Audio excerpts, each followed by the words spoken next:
Inhale with the dawning of a new day, and exhale with the quiet of night, for we are traveling back through the mists of time, not to a world of thunderous steeds and clashing arms, but to the gentler, earthbound cadence of the medieval peasant's life. Forget the roar of crowds or the glint of gold. We seek not the palaces of kings, but the earthen homes of common folk. Here, where the main characters were not princes bold, but simple men and women, whose days were measured by the steady rise and fall of the sun, whose lives were anchored to the soil beneath their feet and the roof overhead. Close your eyes and listen now. Can you hear the persistent drone of insects? Feel the wind whispering through grasses. Does the sun warm your skin, and does the earth feel cool beneath your toes? If you look closer, do you see a patch of sky peeping through leaves, or a squirrel scampering up a tree? Are you aware of the muscles flexing in your arms, the quickening of your pulse, the subtle shift of shadows as minutes crawl by? If you open your mouth, could you taste the sweetness of ripening berries, or the sharp tang of late summer rain? What does the sky smell like today? Is it clean and crisp, heavy with petrichor, pungent with pine needles, heady with the blooms of wild herbs? These are the details that make up a peasant's world, these humble, ever-present sensations that we pause to notice now, for they were the very stuff of medieval existence. We know from records that life expectancy for peasants hovered around 35 years. Inhale the air of the field. Exhale the breath of life, lived close to the rhythms of nature. Do you see a gnarled old oak in your mind's eye? Imagine its leaves rustling like the gossip of gossips, their whispers carrying tales of the past 200 years. It has seen families born, live, and die under its shade. It has watched the seasons turn countless times, and it has felt the touch of countless lives, lived full, short, joyful, sorrowful, under its sheltering branches. Just as the oak has witnessed the breath of life, so too has our story. Yet here we linger in the fields, because it is here that life's true heart beats. For it is in the patient bending of backs, over furrows, in the quiet murmur of prayers said over shared meals, in the gentle rocking of cradles, and the firm clasp of calloused hands, that the essence of the peasant's existence unfolds. So settle now into the rhythm of the fields. Listen to the blackbird's song. Watch the clouds drift like ships on an endless sea of blue. Smell the rich, sweet loam of tilled earth, and feel the tickle of grass blades against ankles. And within this tranquility, let us also remember hardship, for life was not all gentle breezes and bountiful harvests. There were lean years and winters that bit deep, times when the pantry grew bare, and the fire sputtered for lack of fuel. Times when the specter of hunger stalked the land, and people's faces grew gaunt, their bellies hollowed by need. There were illnesses, too, that swept through villages like ghosts, snatching children from their mothers' arms, and husbands from their wives' sides. Dreaded diseases that withered limbs and brought fevers that burned hotter than the noonday sun. And death, it was a constant companion on this path, claiming the young and the old alike, and leaving behind a silence more profound than any living voice. Yet, through it all, the peasants held fast to their routines, their faith, and most importantly, to each other. They gathered at the well for news and gossip. They shared meals, stories, and tools. They sang songs passed down from parents to children. They prayed together. In unison, they offered up their joys and sorrows, their hopes and fears, to whatever higher power they believed in. They celebrated weddings and christenings with simple ceremonies, marking the passage of life from one stage to another. Even when beset by hardship, they persevered. They helped each other plant, harvest, mend, build, and endure. They told stories around the hearth to keep fear at bay. They made music with fiddles and flutes to raise their spirits. They never gave in to despair, not completely, for they knew that with each new sunrise came the promise of another chance, another opportunity to do better, to hold on a little tighter, to hope a little brighter. And so we gather close now, breathing in the spirit of community that sustained them, breathing out the trials that never broke them. For though their individual stories may have been lost to time, their collective spirit endures in the echoes of laughter, the remnants of rituals, the strength of shared burdens, and the quiet dignity of lives fully lived. Theirs was a world not without sorrow, but with a reservoir of joy found in the simplest of things. A loaf of bread, fresh from the oven, the comforting weight of a babe nestled against one's shoulder, the sound of loved ones sleeping peacefully in the next room. It was a life deeply rooted in the land, inextricably linked to the cycles of nature, colored by the changing seasons, shadowed by mortality, yet illuminated by faith, hope, and love. Now let us linger longer in this symphony of sensations. Let the peasant's world envelop you entirely. As you breathe in, do you see birds taking flight above a patchwork quilt of fields? Can you hear the bleating of sheep as they're herded home? Feel the rumble of distant thunder signaling the coming of rain? Do you smell wood smoke curling from chimneys and hear the clatter of farm animals settling down for the night? Taste the lingering sweetness of berries plucked ripe from bushes and warmed by the afternoon sun. These are the sensory threads that wove the tapestry of medieval peasant life. And as you move through this world, let your own pace slow and deepen. Match your steps to the measured tread of those who walked this path long ago.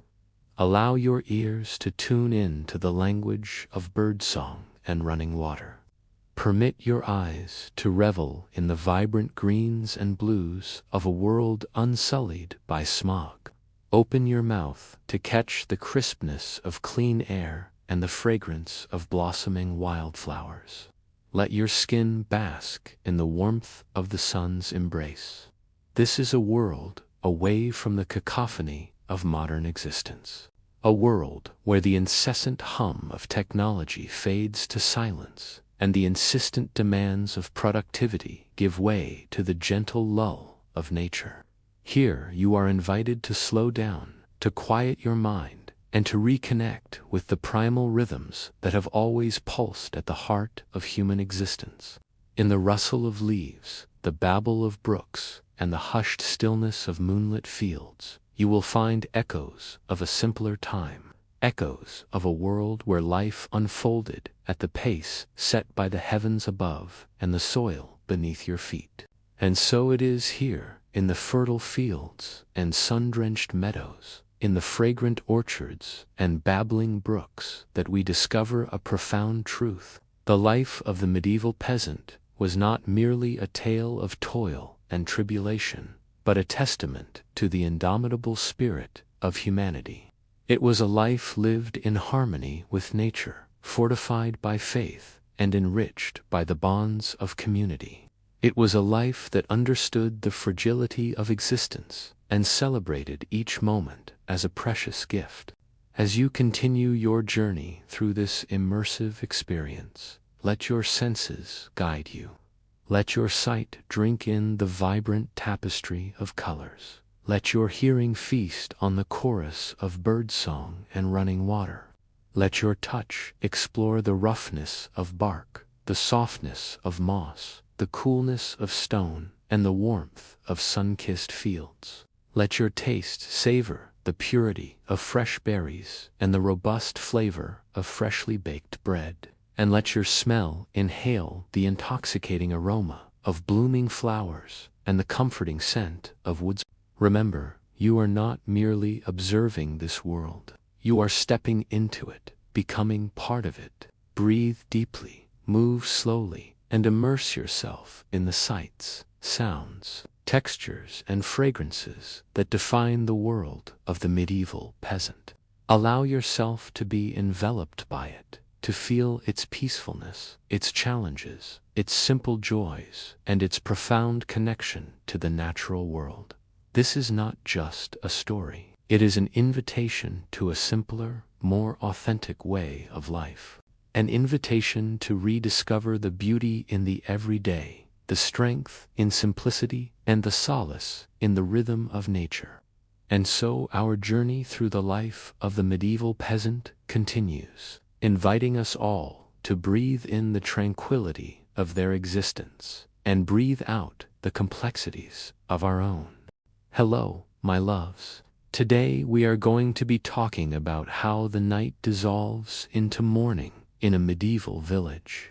If you're new here and you would like to learn about medieval life, history, and culture, please consider subscribing to my channel.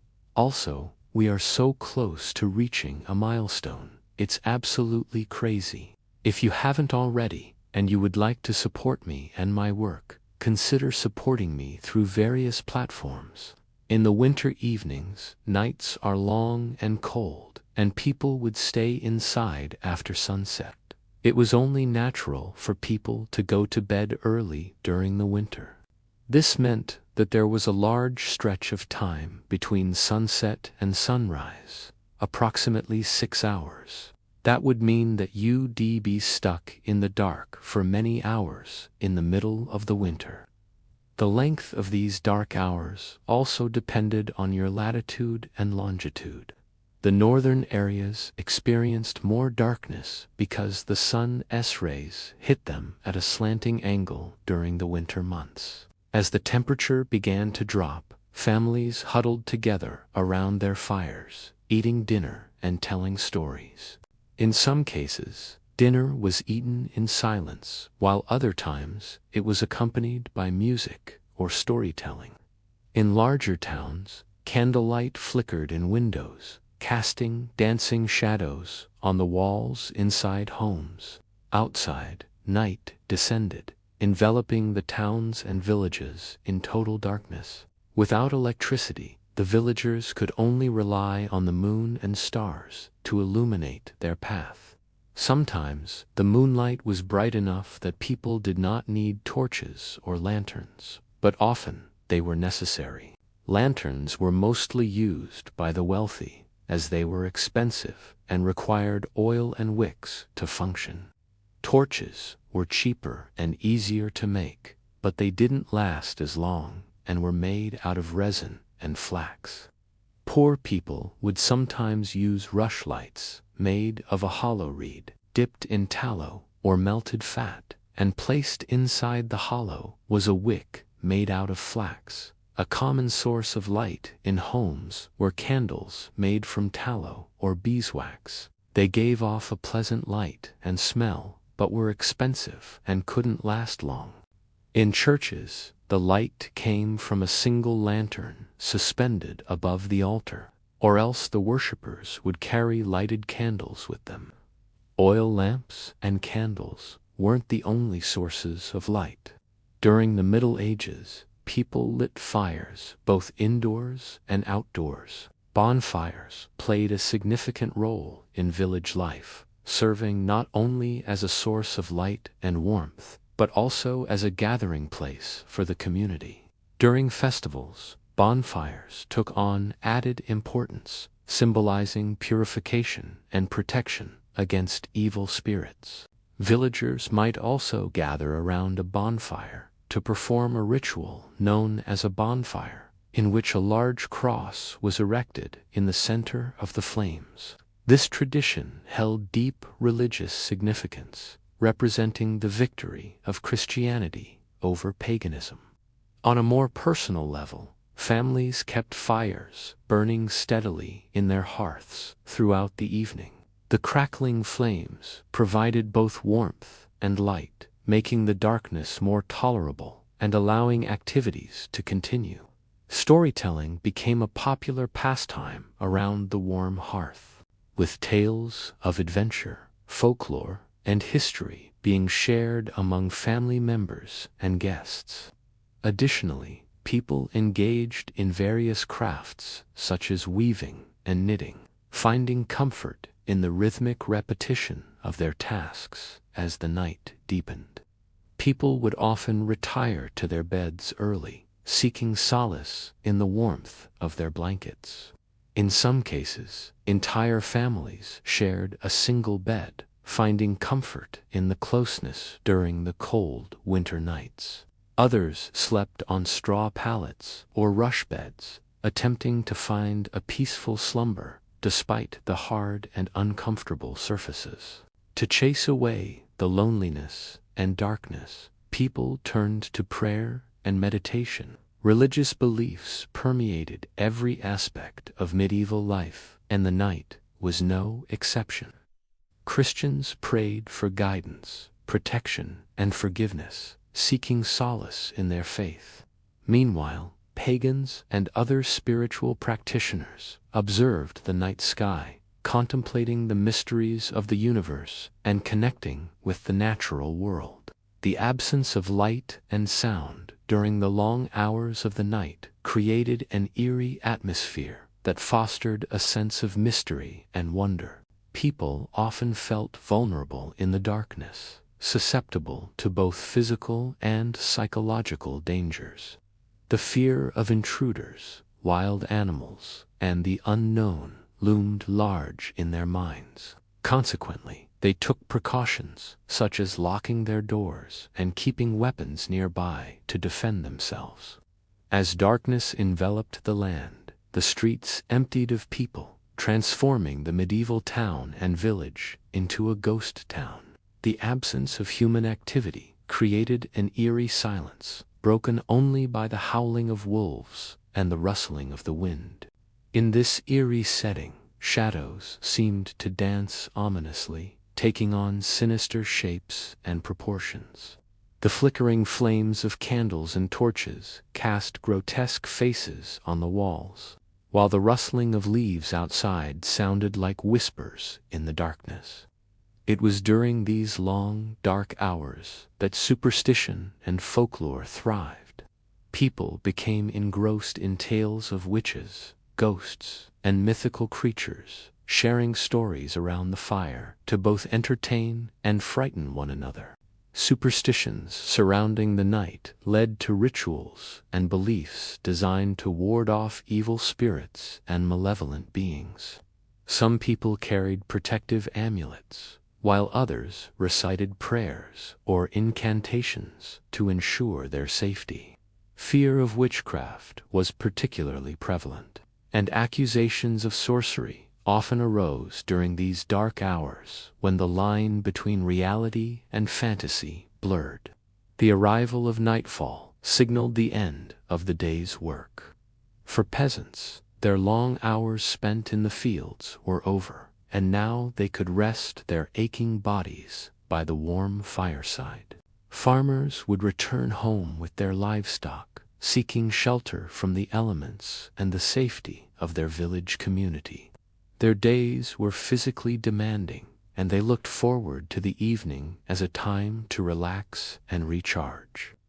Peasants found solace in the simple pleasures of evening life, sharing meals with their families, engaging in lively conversations about their day's experiences, and catching up on local news and gossip brought them a sense of contentment. Dinner was a special occasion, a time to nourish their bodies after a hard day's work. Hearty meals consisting of soups, stews, and breads provided sustenance and warmth. The aroma of cooking food filled the air, creating a comforting ambience that invited relaxation. After dinner, peasants would engage in various forms of entertainment. Traditional games and music filled their evenings, providing amusement and a welcome distraction from their daily routines. Storytelling also held a prominent place in their leisure time, with tales of heroism, adventure, and folklore captivating their imaginations. For nobility, nightfall brought a different set of experiences.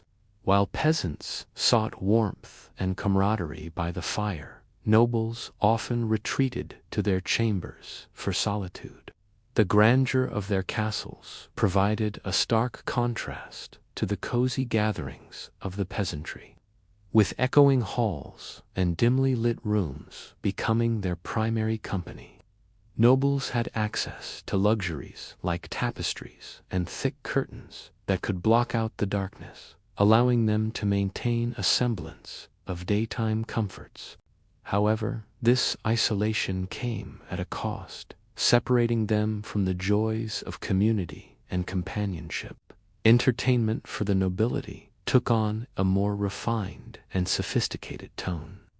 Musicians were summoned to play elegant melodies, filling the vast spaces with harmonious sounds. Poets and minstrels performed for their amusement, weaving tales of love, chivalry, and adventure.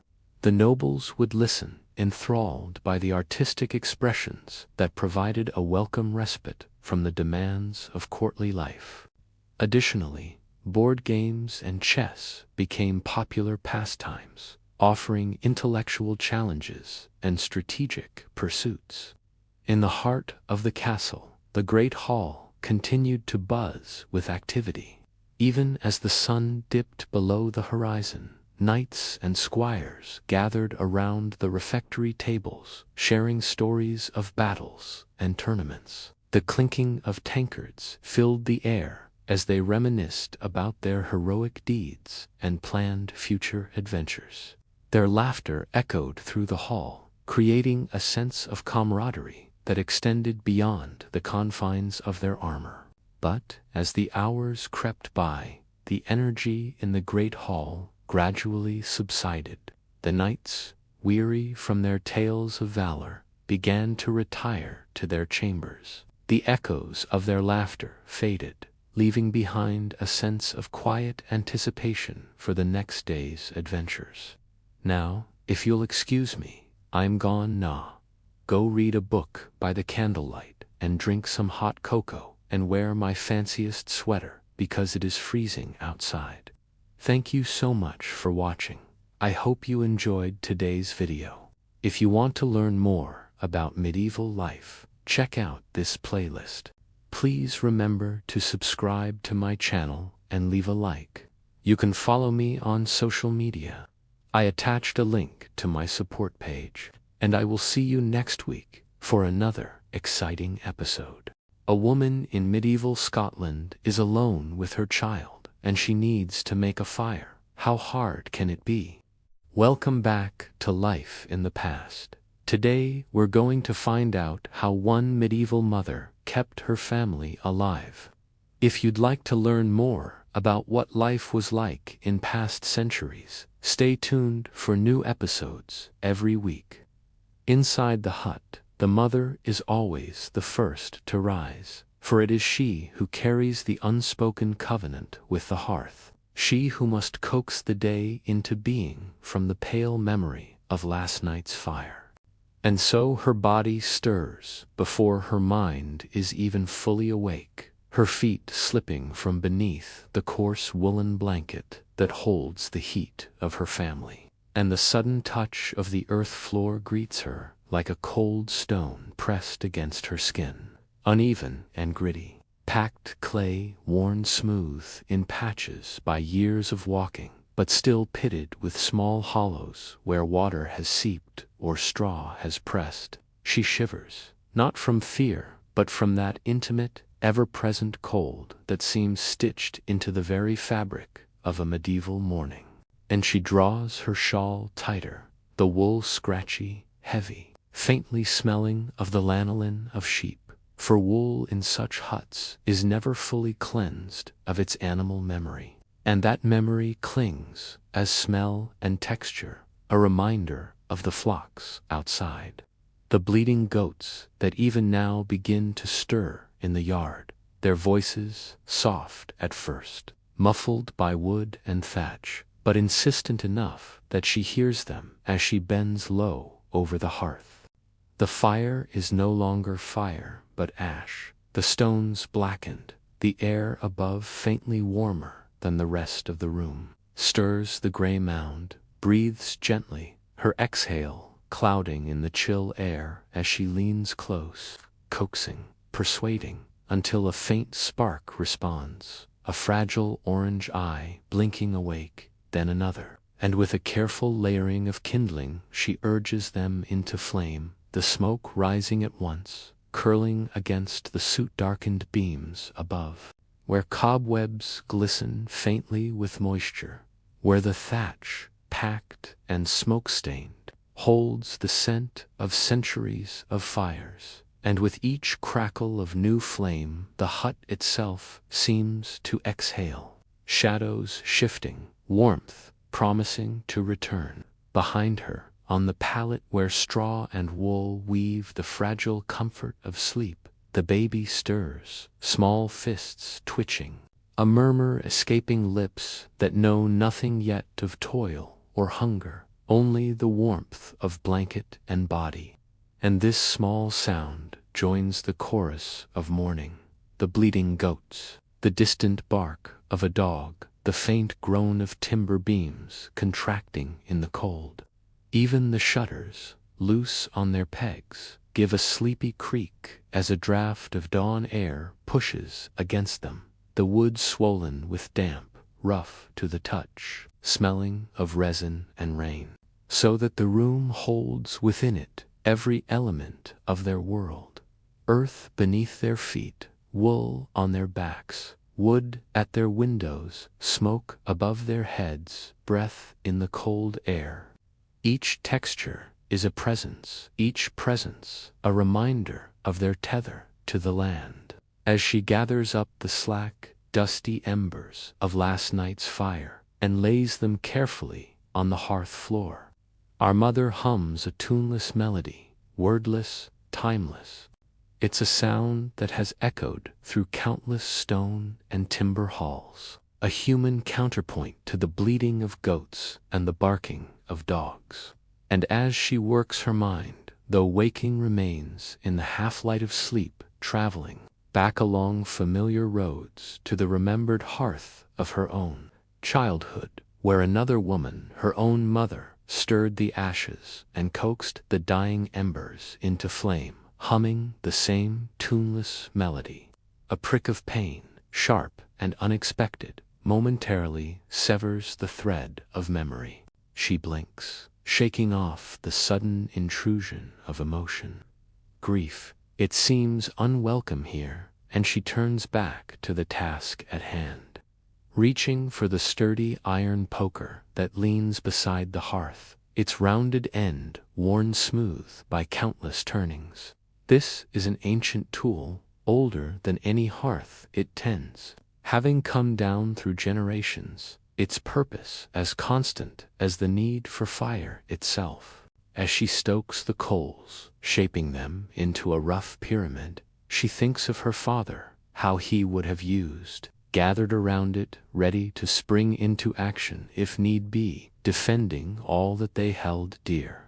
What would he have said, she wonders, if he had known that his daughter would one day tend a humbler fire in a humbler hut? She remembers his deep voice booming across the crowded hall, commanding attention, quelling brawls, stirring men to feats of daring and valor. Her fingers tighten on the poker, the metal biting into her palm, a small price to pay for the steadiness it brings. There is work to do here, a fire to coax into life. And so she sets her jaw, clenching back the tears that threaten, refusing to let them fall. Her father would not have wept, and neither will she. Reaching down, she feels for the dry twigs and leaves that she set aside yesterday, tucked in a corner of the hut, sheltered from the worst of the rain and wind. yet still touched by the dampness of the elements, making them pliable, almost tender, ready to snap and curl into flame. One by one, she gathers them up, the brittle twigs whispering against each other as she lifts them and lays them carefully on the coals, coaxing them into a nest of kindling, shaping it with the poker, pressing the dry twigs and leaves into close contact with the glowing embers, urging them to catch, to spread, to grow. Above her, the rafters hold the shapes of swallows that have flown too close to the eaves, and she barely notices, so intent is she on the task at hand, shaping the flame into being.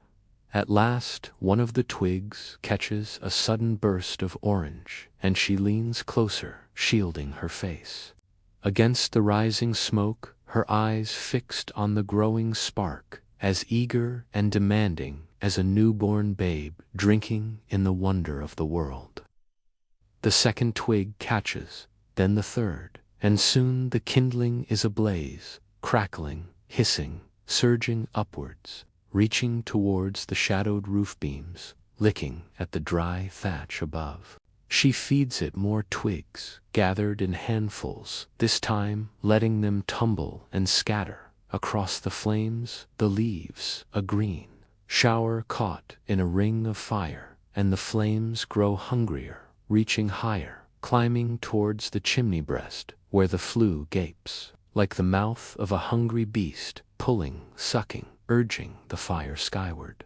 With a final flourish, she throws in the last of the kindling, and the hut is filled with the crackle and roar of flame, the hiss of resin and sap, the sigh of timbers contracting after a long night of cold, as the fire claims more and more of the fuel she heaps upon it, becoming a dragon awakening, stretching its wings, yawning wide, belching sparks into the chimney, and flinging dancing shadows across the walls. And as the fire climbs higher, filling the hut with warmth and light, she smiles, the tension easing from her shoulders, the weight lifting from her chest. For now the hardest part is done, the rest mere maintenance, a steady feeding of sticks and stones, of coal and peat, to keep the dragon well and truly tamed. It is only as she turns away from the hearth that she feels the full force of the wind battering at the shutters, the insistent drumming of rain against the thatch, the low moan of the trees in the yard bending under the weight of the storm. But she does not flinch. Inside the hut, the wind cannot reach her, nor the rain, nor the cold. Here, safe in the circle of firelight, she is warm, and that is enough. If you enjoyed this story, check out my series on medieval daily life, where each episode brings you a new story of medieval life. Or try this episode on Scottish medieval castles. And if you'd like to help us get to 100,000 subscribers, please do subscribe. And remember, stay cozy. Welcome to my channel. The sun has not yet crested the hills, but in the little stone hut nestled amidst the patchwork quilt of fields and forest, the first stirrings of the day have already begun. A thin wisp of smoke curls from the chimney, announcing the small fire tended by the woman of the house, coaxing life into the cold hearth. The rooster's crow cuts through the stillness, answered by the bleating of goats in their pen and the restless grunts of pigs stirring in the sty. But here in the hut, the woman continues her task, stoking embers, gathering sticks, weaving them into a shape that will soon hold the warmth of the hearth.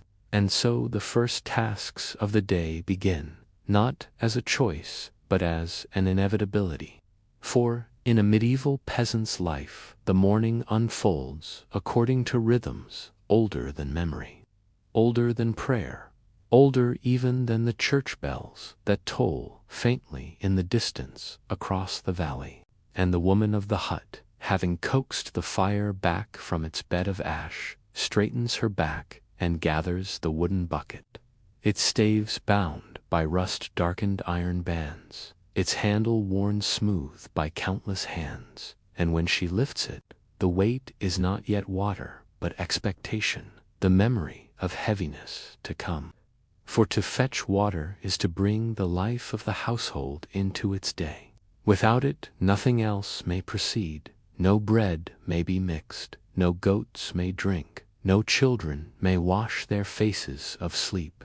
The bucket bumps gently against her leg as she pushes open the door, the wood swollen, creaking against its frame, and steps out into the raw morning where mist still clings low over the fields, where her breath steams into the air, where the ground, churned with mud and straw, clings to her shoes with each step.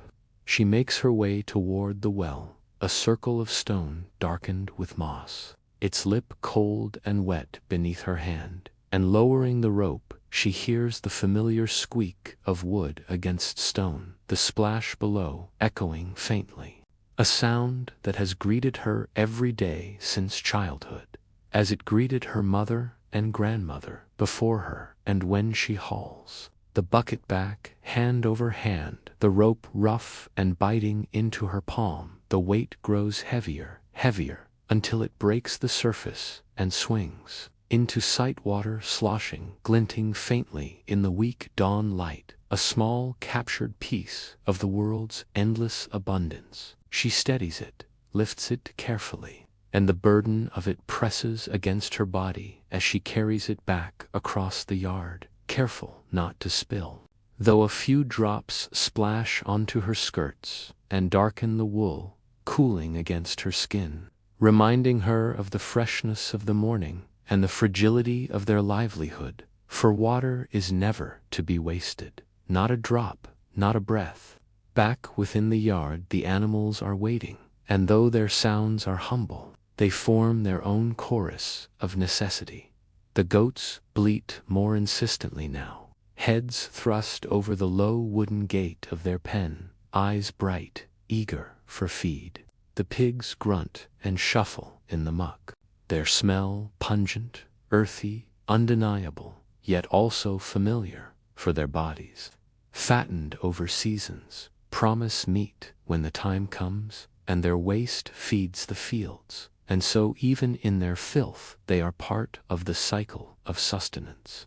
The chickens scuttle at her feet, claws scratching at the dirt, feathers ruffling heads, tilting with sudden jerky movements as they search for stray grains or worms, and their soft clucking and occasional sharp squawk weave through the bleating and grunting, so that the yard is a living orchestra of hunger and expectation, each animal dependent upon her, each task binding her closer to the earth.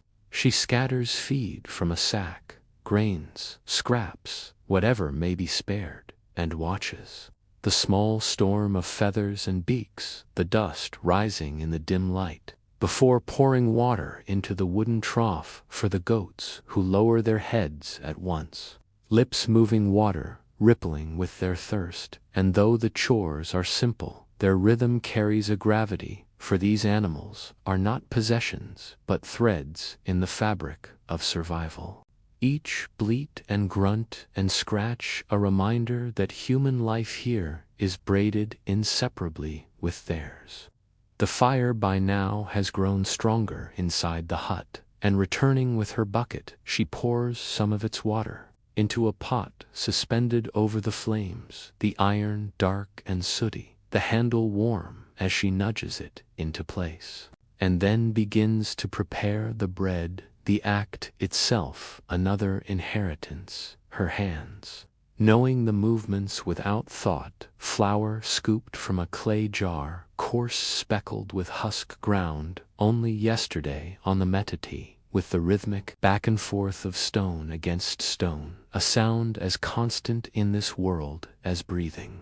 She mixes it with water, with a pinch of salt if it may be spared, kneading the sticky mass with strong fingers, folding, pressing, shaping it into something that will soon feed her family. And though it is simple bread, unleavened or rough, it carries within it the essence of their survival. For bread is not luxury, but life. the daily transformation of seed into sustenance, of earth into flesh, of labor into endurance. And as the dough takes form in her hands, as the smoke curls around her, as the baby stirs, and the animals, quiet with their feeding, the first tasks of the day weave themselves into a rhythm, both humble and eternal, one that stretches back generations and forward into futures unseen.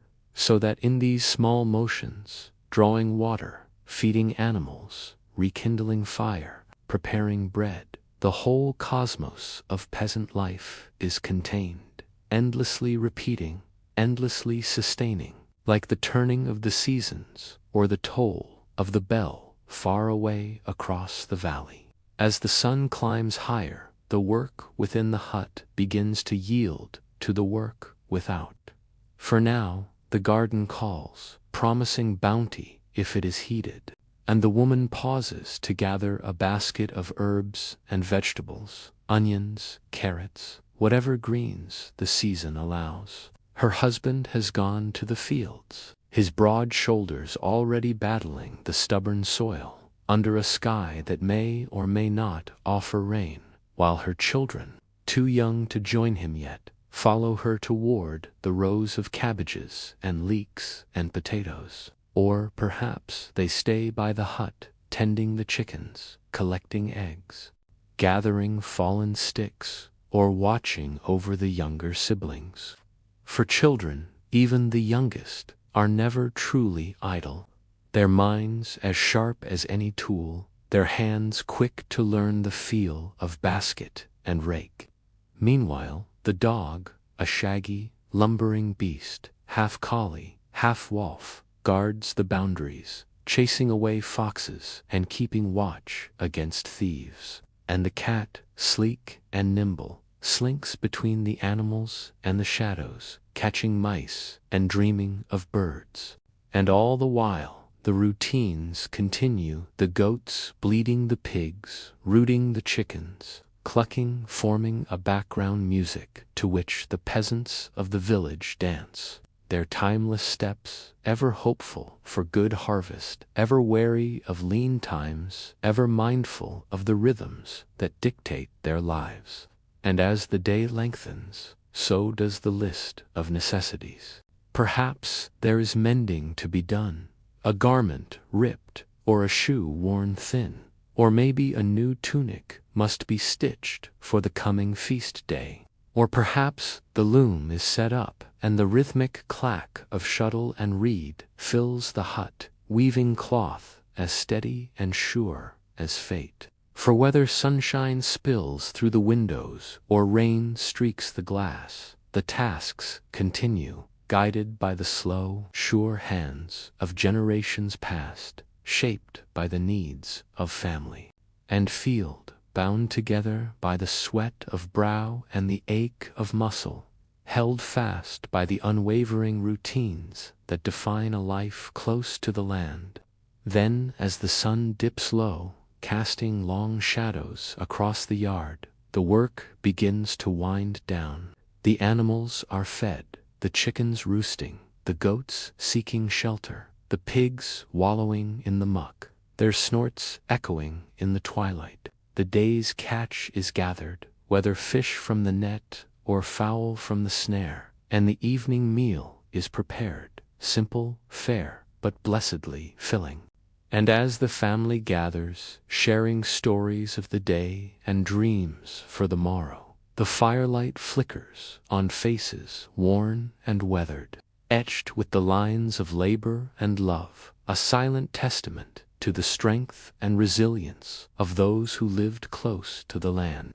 For in the tapestry of medieval peasant life, it was not just the finest threads of silk and gold that wove the pattern, but the humblest fibers of hempen cloth and leather as well, for it is in the everyday, the simple, the seemingly insignificant, that the true story of a life unfolded. Day begins with earth, with the feel of soil underfoot, with the scent of damp straw, with the heaviness of water drawn from the deep. Day begins with breath, with the mist that curls from lips into the morning air, with the sigh that rises as one bends to lift the bucket, with the rhythm of inhaling dawn and exhaling night. Day begins with care, with the feeding of animals, with the tending of fire, with the shaping of dough, with the quiet attention to lives that depend on these hands. And this repetition itself is prayer, a mantra that roots the listener in the timeless pulse of medieval life, where to live is to serve, and to serve is to sanctify the day. And though the peasant may not think of it in these grand terms, though his life is bound in necessity and struggle, still unconsciously each motion resonates with cosmic meaning, for dawn is rebirth, water is cleansing, fire is spirit, bread is body, breath is prayer. And so when the first tasks of the day unfold, the bucket lowered, the goat fed, the dough kneaded, they are not only chores, but sacraments of survival, ceremonies of continuity, signs that the world has not ended but has begun again. And so the listener, lulled by these repetitions, by these meditative symbols, drifts not only into the life of a peasant, but into the life of the cosmos, where every dawn is Genesis, every task is devotion, every breath is benediction, every care is love, until the rhythm becomes steady as a heartbeat. Day begins with earth, day begins with breath, day begins with care. Now open your eyes, dear listener, and ponder this. What is a day? A fleeting instant between two twilights, a mere breath between two moments of night. Yet within its span, life unfolds. We wake to the caress of dawn and sleep to the lullaby of twilight. It is within this fragile span, this delicate dance between darkness and light, that our hopes bloom, our labors bear fruit, and our stories are written. Every day is an epic poem composed of sunrise, zenith, and sunset, each verse etched in the sky's ever-changing script. But let us delve deeper into this tapestry of time. Let us contemplate the first threads that compose the rich fabric of day. First, then, there is dawn, the prelude, the opening bars of the sun's symphony, heralding the birth of light. In those pale hues, the world awakens, stretching and yawning, casting off the slumber of night. Can you hear the rooster's clarion call, the rooster, faithful chronicler of time, proclaiming to the winds the exact hour of dawn? At that very instant, in some distant land, another rooster answers with his resonant crow, echoing a timeless dialogue across the hills and valleys. The stars, those celestial voyagers journeying across the heavens, gradually fade into silence, their twinkling tales told for this night. Now they withdraw to the eastern horizon, preparing for their nightly voyage. Above them, the sky, vast and unending, transforms into a canvas of colors, first pale and tentative, then bolder, brighter. Is it not a spectacle of renewal, a testament to the ceaseless cycle of day and night? Look closely at the mist. Do you not see it unfurling like a magician's sleeve, revealing the furrows of the fields and the sleeping forms of the animals?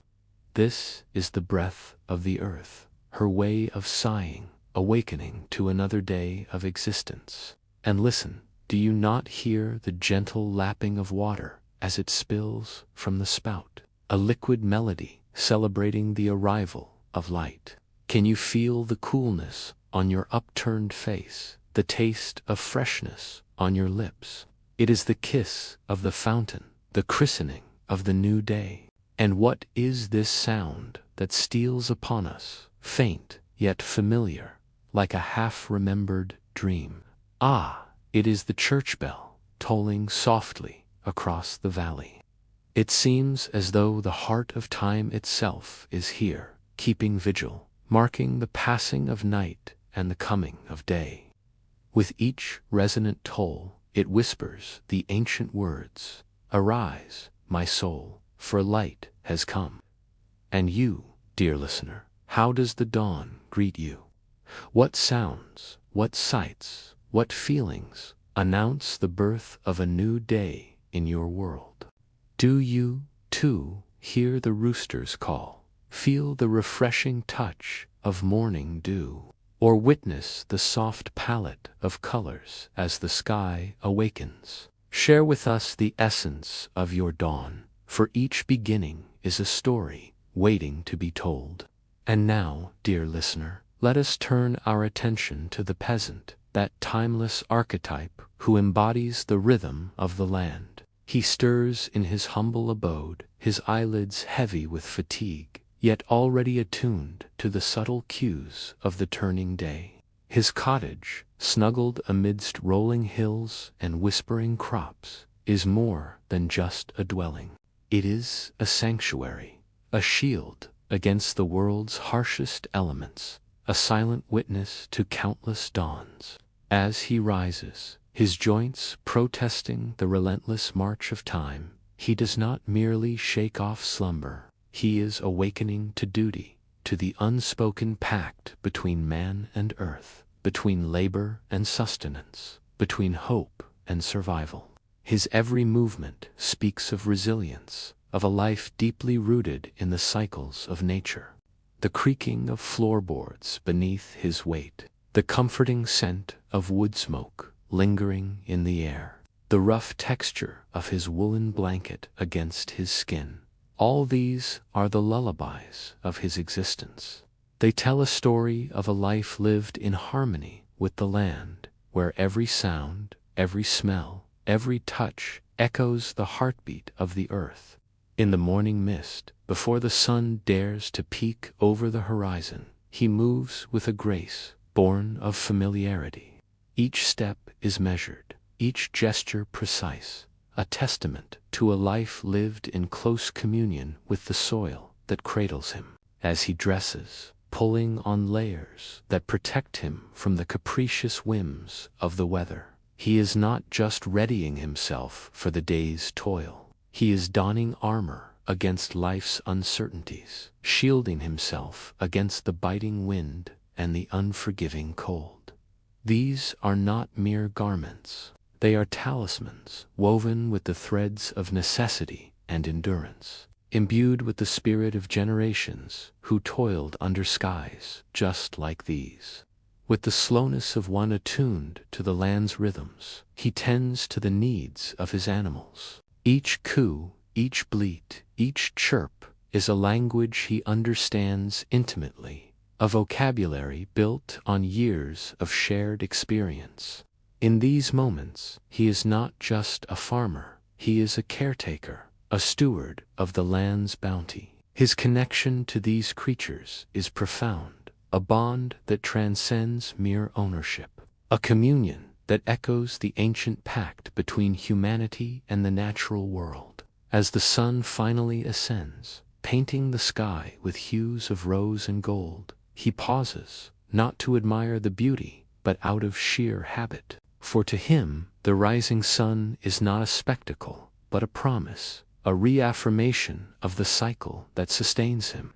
And in that pause, in that brief interlude between night and day, between darkness and light, he stands as a timeless figure, a monument to the enduring spirit of man in harmony with the earth. And you, dear listener, can you find echoes of this timeless peasant in your own life? Do you too find solace in the familiar sounds and sights of your morning routine?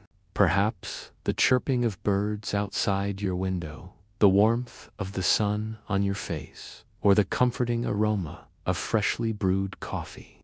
These seemingly mundane moments hold within them the poetry of everyday existence, the beauty of a life lived in rhythm with the natural world.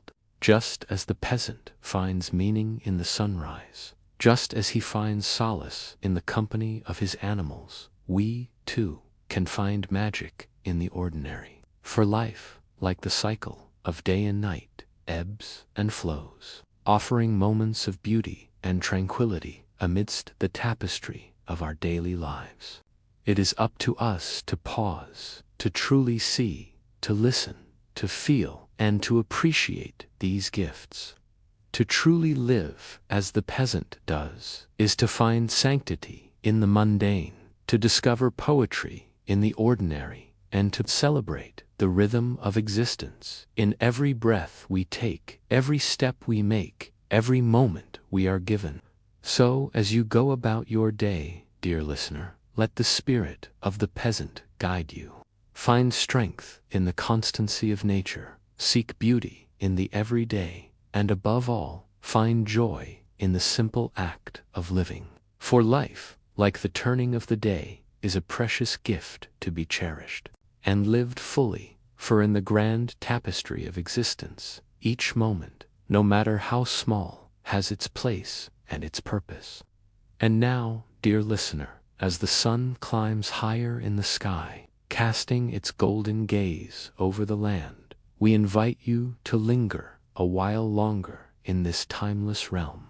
Lose yourself in the tapestry of sound and imagery, and let the rhythm of the peasant's day lull you into a state of meditative peace. As the world awakens around you, find solace in the quiet beauty of the unfolding day. Embrace the gentle symphony of birdsong, the rustling of leaves, and the murmur of the breeze as it dances through the trees. Let the warmth of the sun on your skin and the vibrant hues of the sky above inspire a sense of renewal and hope within you. For in these moments of quiet contemplation, you will find a deeper connection to the natural world and to yourself. And when you are ready, dear listener, carry this feeling of peace and harmony with you as you return to the tapestry of your own life. May the spirit of the timeless peasant guide you, reminding you to find beauty in the everyday, strength in the constancy of nature, and joy in the simple act of living. In the midst of our frenetic modern lives, where time seems to slip through our fingers like grains of sand, finding moments of stillness can feel like a distant memory. But what if we could rediscover the art of slowing down, of savoring each moment, of breathing life into the present? Today, we delve into the transformative power of slow storytelling and guided imagery, exploring how they can lead us to a place of deep relaxation and tranquility. Join me on this journey and let's learn to find peace amidst the chaos. So imagine yourself enveloped in the comforting darkness of night, ready to retire for the evening. As the outside world fades away, your thoughts begin to wander, taking you on a journey through the day's events. You recall moments of joy, of challenge, and everything in between. Your mind is a kaleidoscope of memories, emotions, and plans for the future. It's a rich, vibrant tapestry woven with the threads of your experiences. But then you remember the story you heard earlier, the one that transported you to a different time and place. The characters, their actions, the setting, all come rushing back to you. You walked alongside them, breathed with them, and felt the sun warm your skin just as it did theirs. The beauty of this experience lies in the fact that it's not confined to the past or future. In this state, time loses its linear quality. The past, present, and future intertwine, creating a tapestry of moments that are all equally real.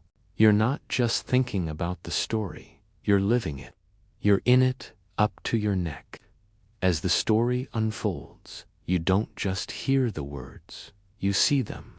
Each scene is like a painting, vivid and full of life. You see the rolling hills, the quaint cottages, the bustling markets, and the characters, their faces, their gestures, their expressions. You see it all so clearly that you forget you're not actually there. You're lost in the world of the story, completely immersed in its reality. This state of deep immersion has a profound effect on your body and mind. Your muscles relax, your breathing slows, and your heart rate drops. It's as if you stepped out of the frantic pace of modern life and into a world where time moves at its own leisurely pace. You're no longer aware of the ticking clock, the deadlines, or the endless to-do lists. You're free from the constraints of time, and you can fully embrace the present moment. In this state, you're open to new possibilities, new ideas, and new ways of thinking. Your mind is sharp and focused, yet at ease. You're able to think creatively, to problem solve effectively, and to make decisions with clarity.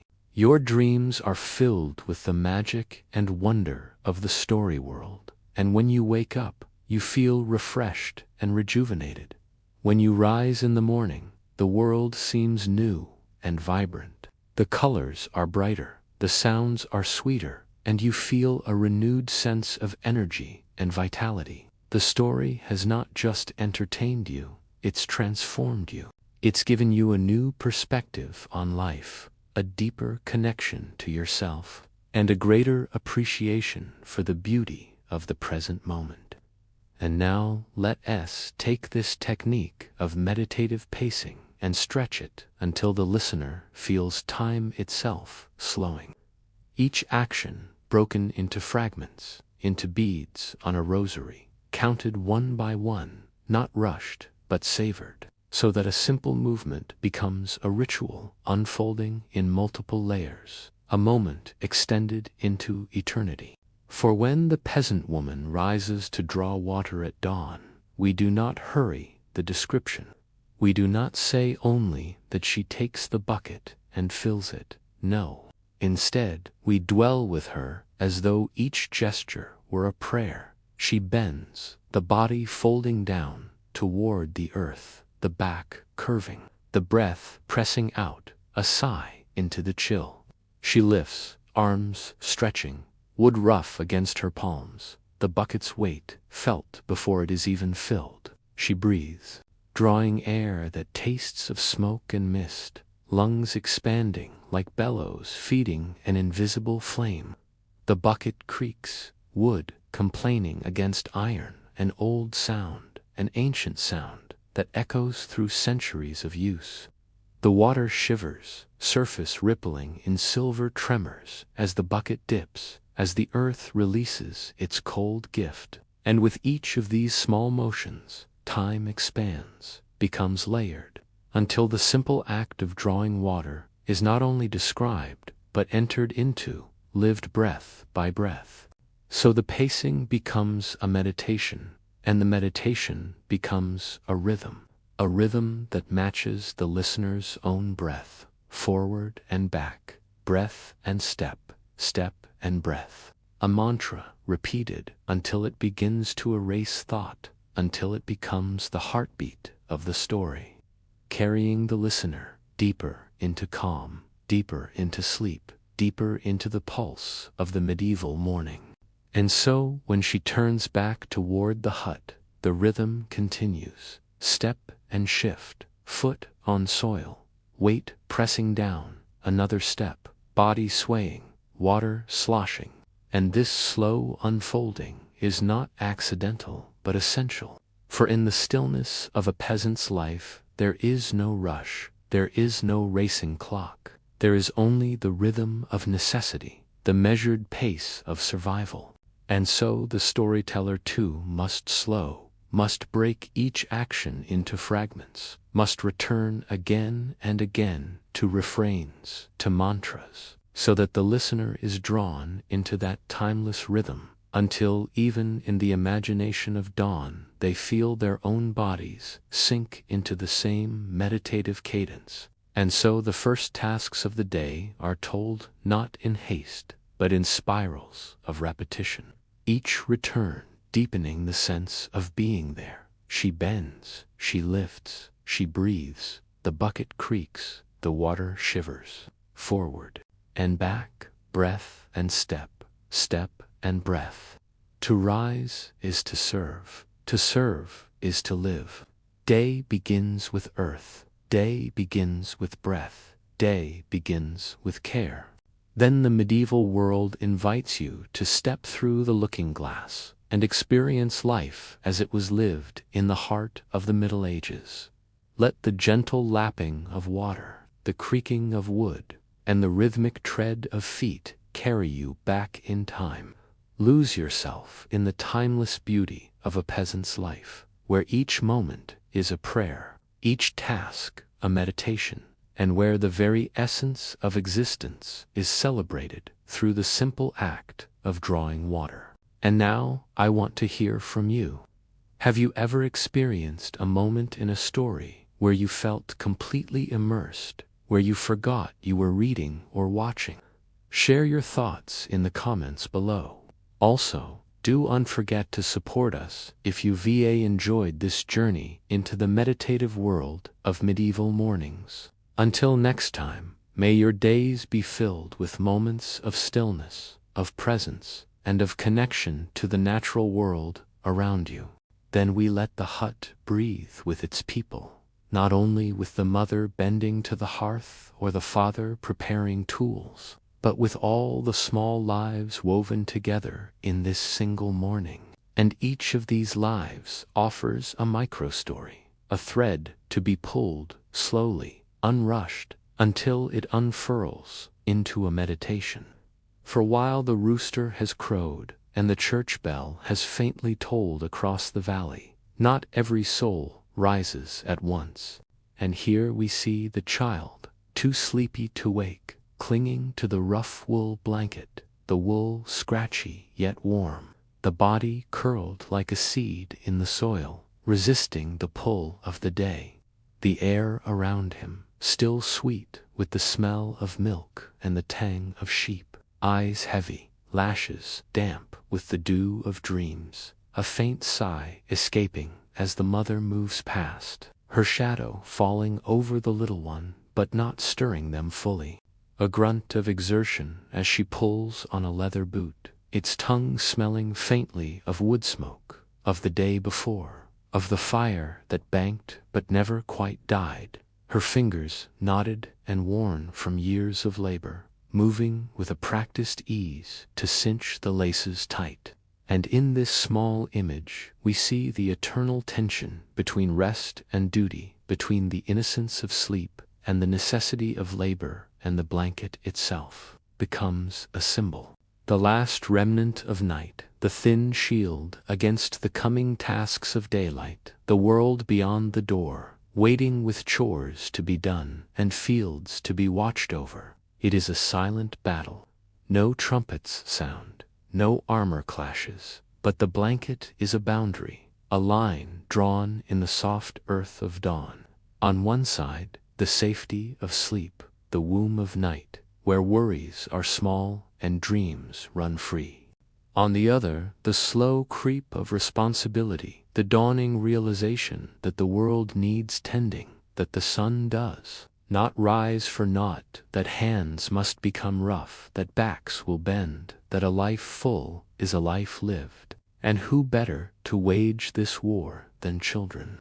They are made of dreams and shadows, fears and giggles, their days unspooled, seemingly endless, full of make-believe, of giants to be slain and rescued princesses, of adventures undertaken and feasts shared with friends. Yet here, even the youngest feels the tug.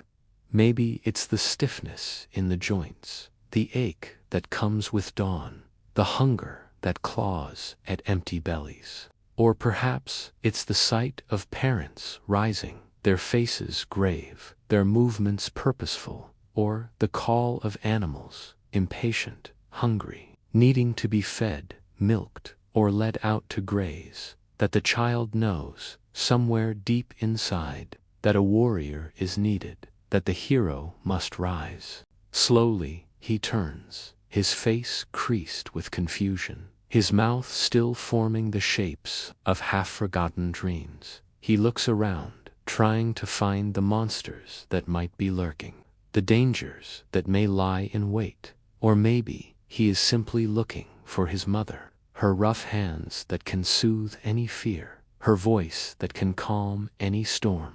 But the adult world beckons, and he knows he must get up.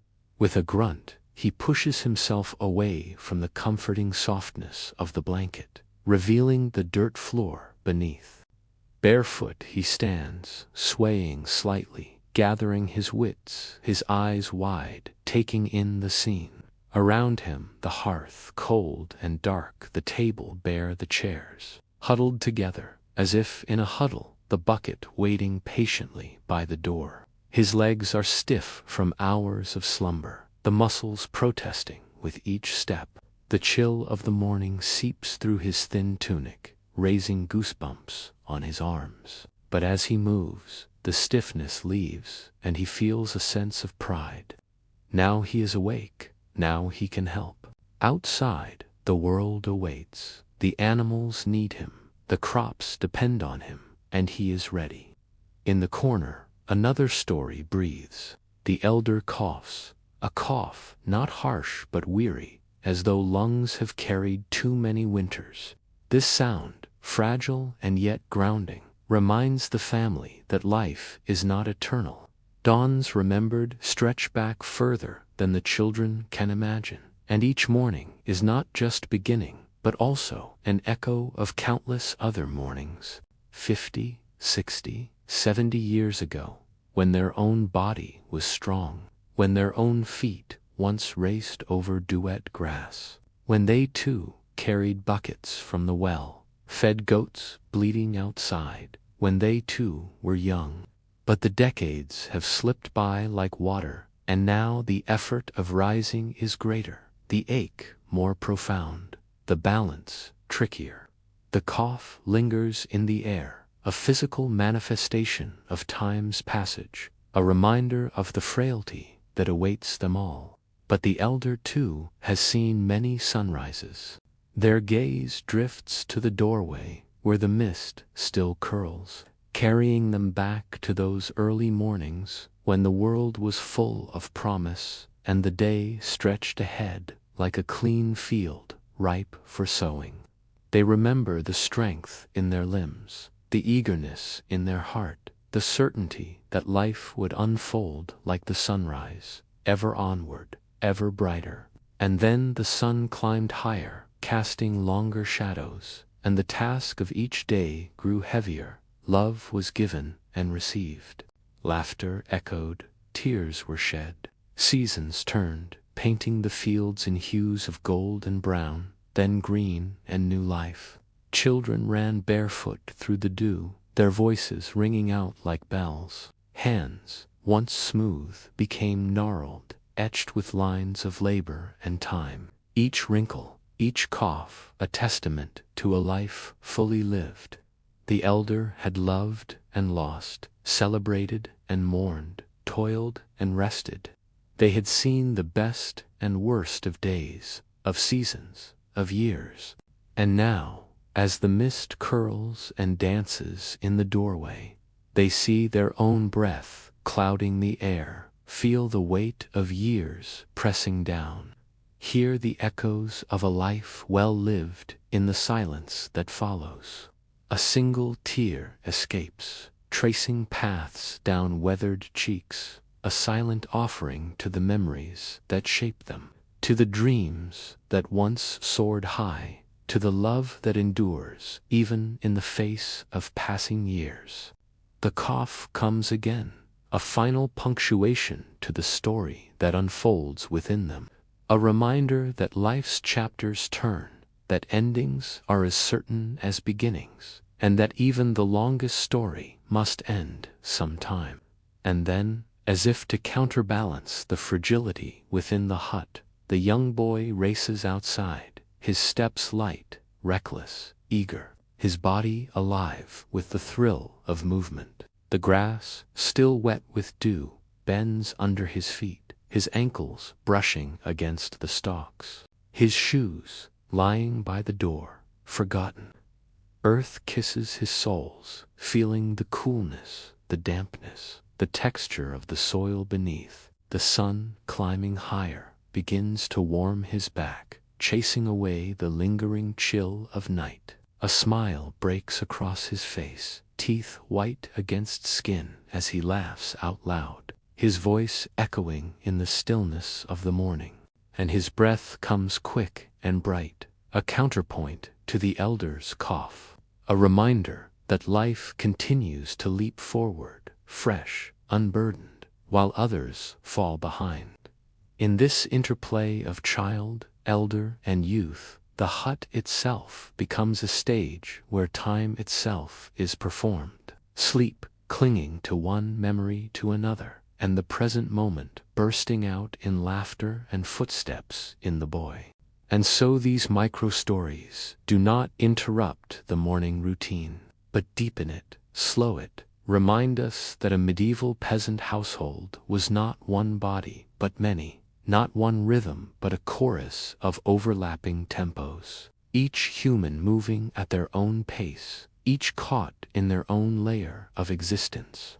And as the storyteller, we linger with each, turning them over like beads in the hand, meditating, not only on the work, but on the breath of each soul, until the listener, too, feels the layering, the softness of sleep, the rasp of age, the wetness of dawn, grass beneath bare feet, all braided into the single rope of morning. She wakes before the sun, as she has every morning of her life, and her bones remember that time to rise. The old woman rises. She doesn't need the rooster's insistent crow to rouse her from sleep, nor the distant chime of bells from the village church to stir her from slumber. The rhythm of the night wind sighing through the eaves and the creaking of the old house settling over the course of the night is enough to tell her that another dawn has come. She takes the bucket in her hand, the handle worn smooth by generations of fingers before her. And in that simple act, the rhythm of the morning deepens, stretches, becomes not merely a task, but an unfolding ritual. Her hand finds the familiar contours of the wood as surely as her feet find the worn path outside. There is no hesitation, no question, only the certainty of a life lived step by step, season by season. And as she pushes open the wooden door, rough hinges groaning like tired elders stirring from sleep, the mist greets her face like a soft veil, cool and damp, brushing her cheeks, as though the sky itself were breathing upon her. The world is a hushed cathedral, dukest grass whispering beneath her bare soles, pebbles crunching beneath her feet, the mud sucking and yielding to her weight, each sense a prayer, each movement a verse in the litany of this place. She steps outside, the packed earth cold and uneven beneath her bare soles, every pebble and ridge a reminder of where she stands, not just in place but in time, her body carrying the memory of all mornings past, her breath a puff of white, then dissolving in the chill air, as if her life were briefly visible, then vanishing, a rhythm mirroring the fleetingness of existence. She pauses because there is weight in this moment, the weight of the bucket, yes, but also the weight of continuity, of knowing that to walk this path is to walk the same path her mother once walked her grandmother, to each morning a thread in a tapestry woven without end.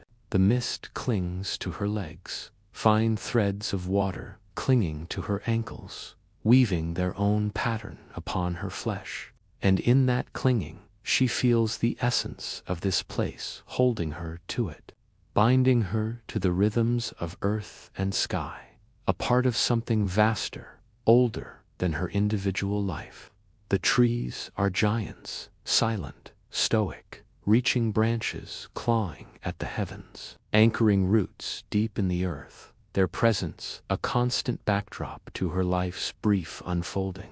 As she moves forward, Her steps are slow, deliberate, her body swaying with the quiet grace of necessity, one foot pressing into the damp soil, lifting, shifting, pressing again, each motion a prayer of muscle and breath. She walks the path laid out long before her, guided by instinct and habit, her gaze fixed on the distance, seeing not just the path, but the destination, the well, its rough stone edge, a landmark as familiar to her as her own reflection in the water. The world listens. The mist curls at her calves, the silence of dawn broken only by the faint bell from the distant church, tolling across the valley, each sound carrying both weight and emptiness, echoing against the hillsides, reminding her that time belongs as much to God as it does to the fields.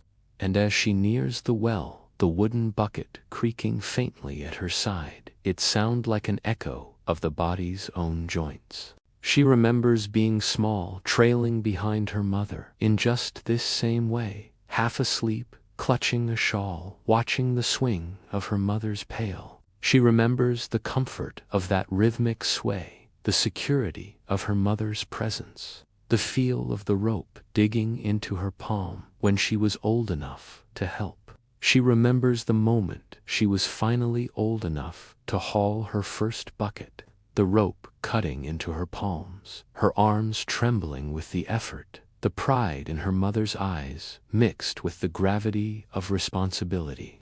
For water is no mere resource. It is life, it is blood, it is prayer, and to carry water is to carry the household itself.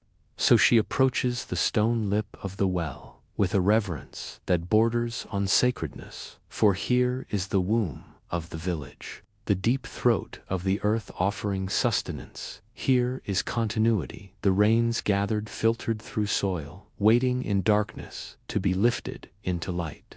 Here is life springing from death, a cycle as old as the world.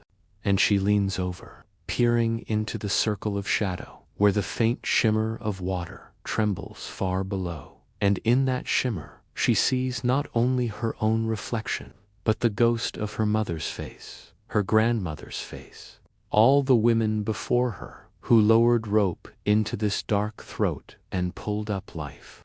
And for a moment, she wonders what it would mean if one day the water were gone, if the rains did not come, if the well stood dry. And a shiver runs through her, not from the morning chill, but from the whisper of such absence, a fear older than words. And she grips the rope, rough hemp scratching her palms, and begins the descent, hand over hand, the pulley creaking above, the rope groaning as if in protest, the sound resonating in the hollow morning air. The bucket swings downward, spinning gently until the water's surface meets it, a faint splash rising, droplets clinging like jewels to the rope.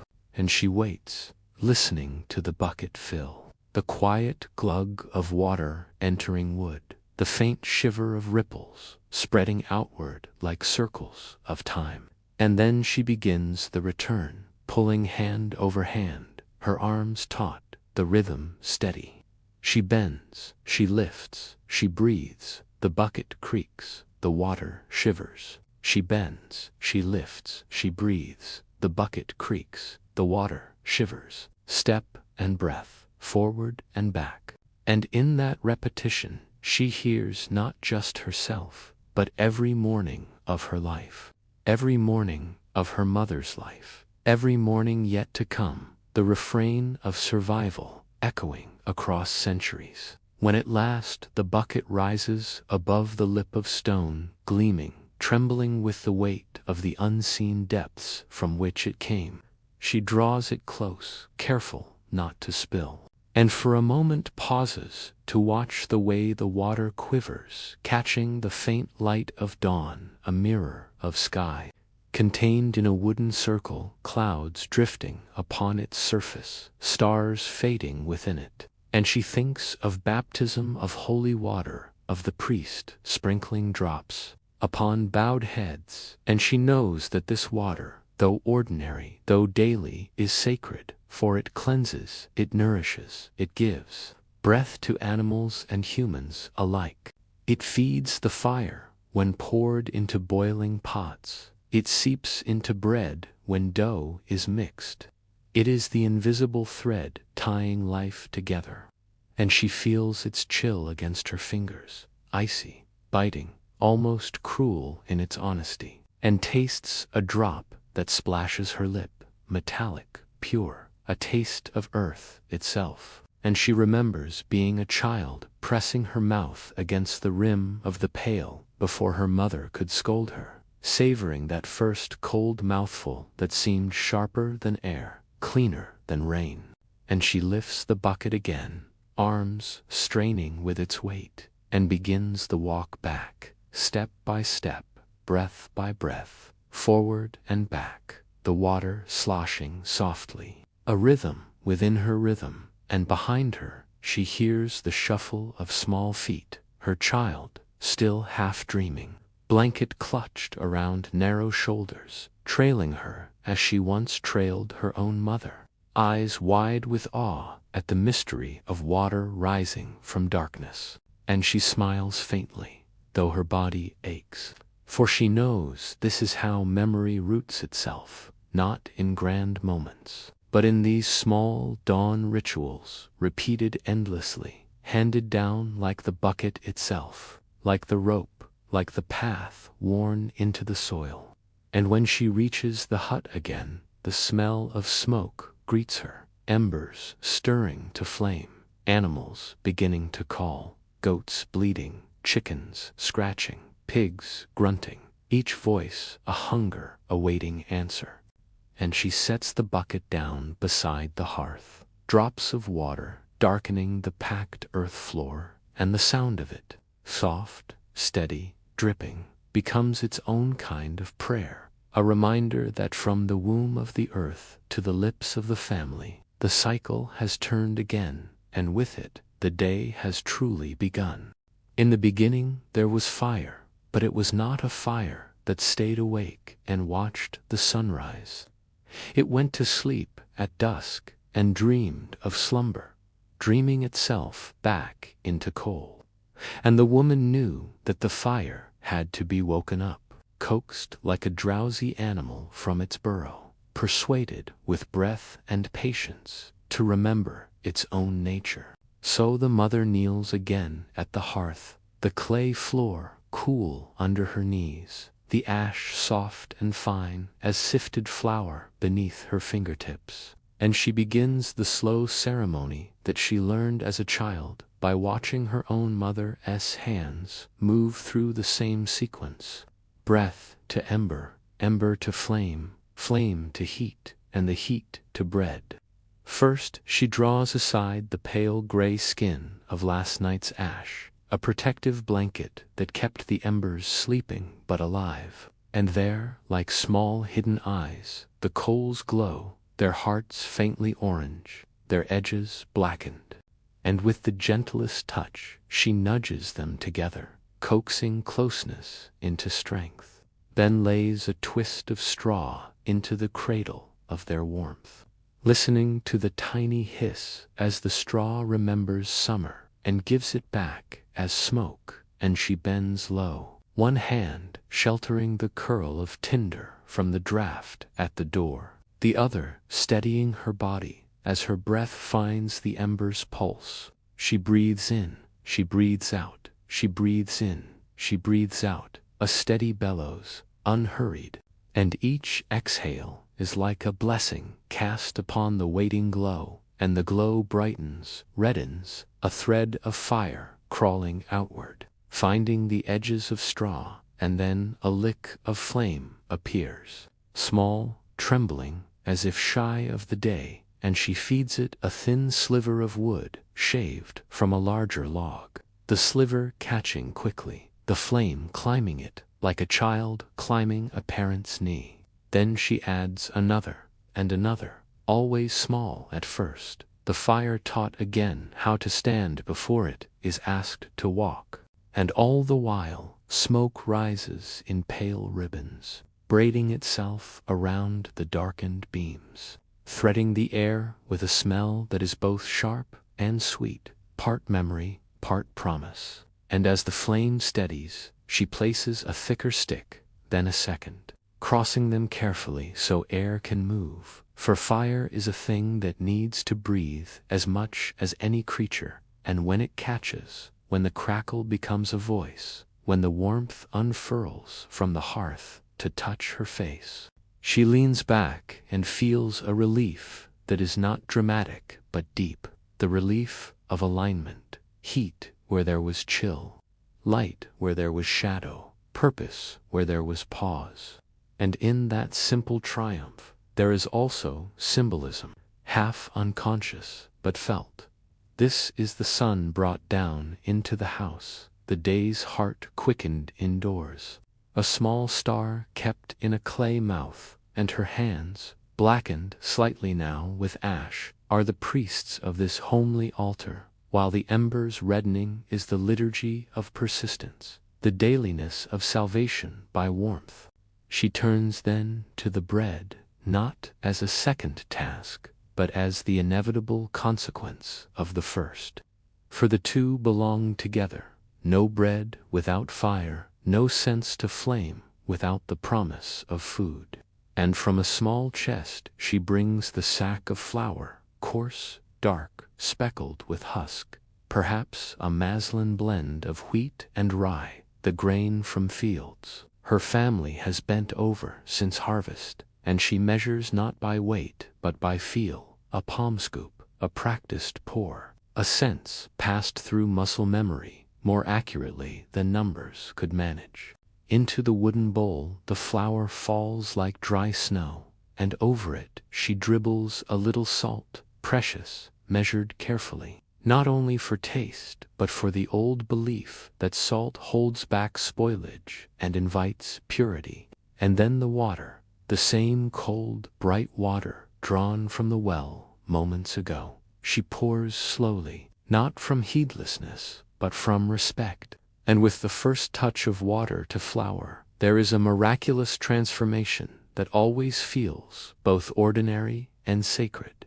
Dust becomes paste, paste becomes substance, lifeless meal becoming malleable clay. And she works it with her hands, fingers digging in, palms pressing, wrists rolling, the bowl creaking as it rocks on the floor. And the dough begins to answer her, at first shaggy and sticky, then smoother, then springy, as though the grain remembers its living origins and obliges by behaving like something that might rise, press and fold, fold and press. She kneads to a rhythm that matches the steady crackle of the fire, press and fold, fold and press. With every turn of the dough she stretches its invisible web, and with every press she adds warmth from her hands.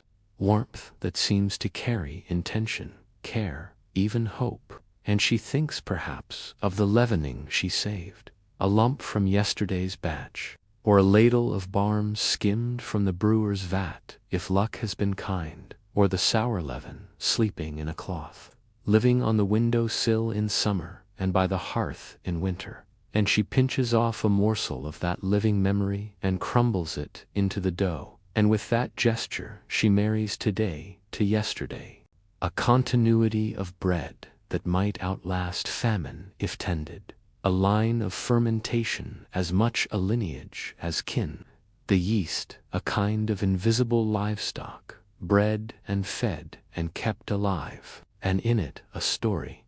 How her mother once thought the leaven was lost, and cried quietly over the bowl, until a neighbor brought a spoonful from her own pot, a sharing without which a household could not keep its daily bread alive.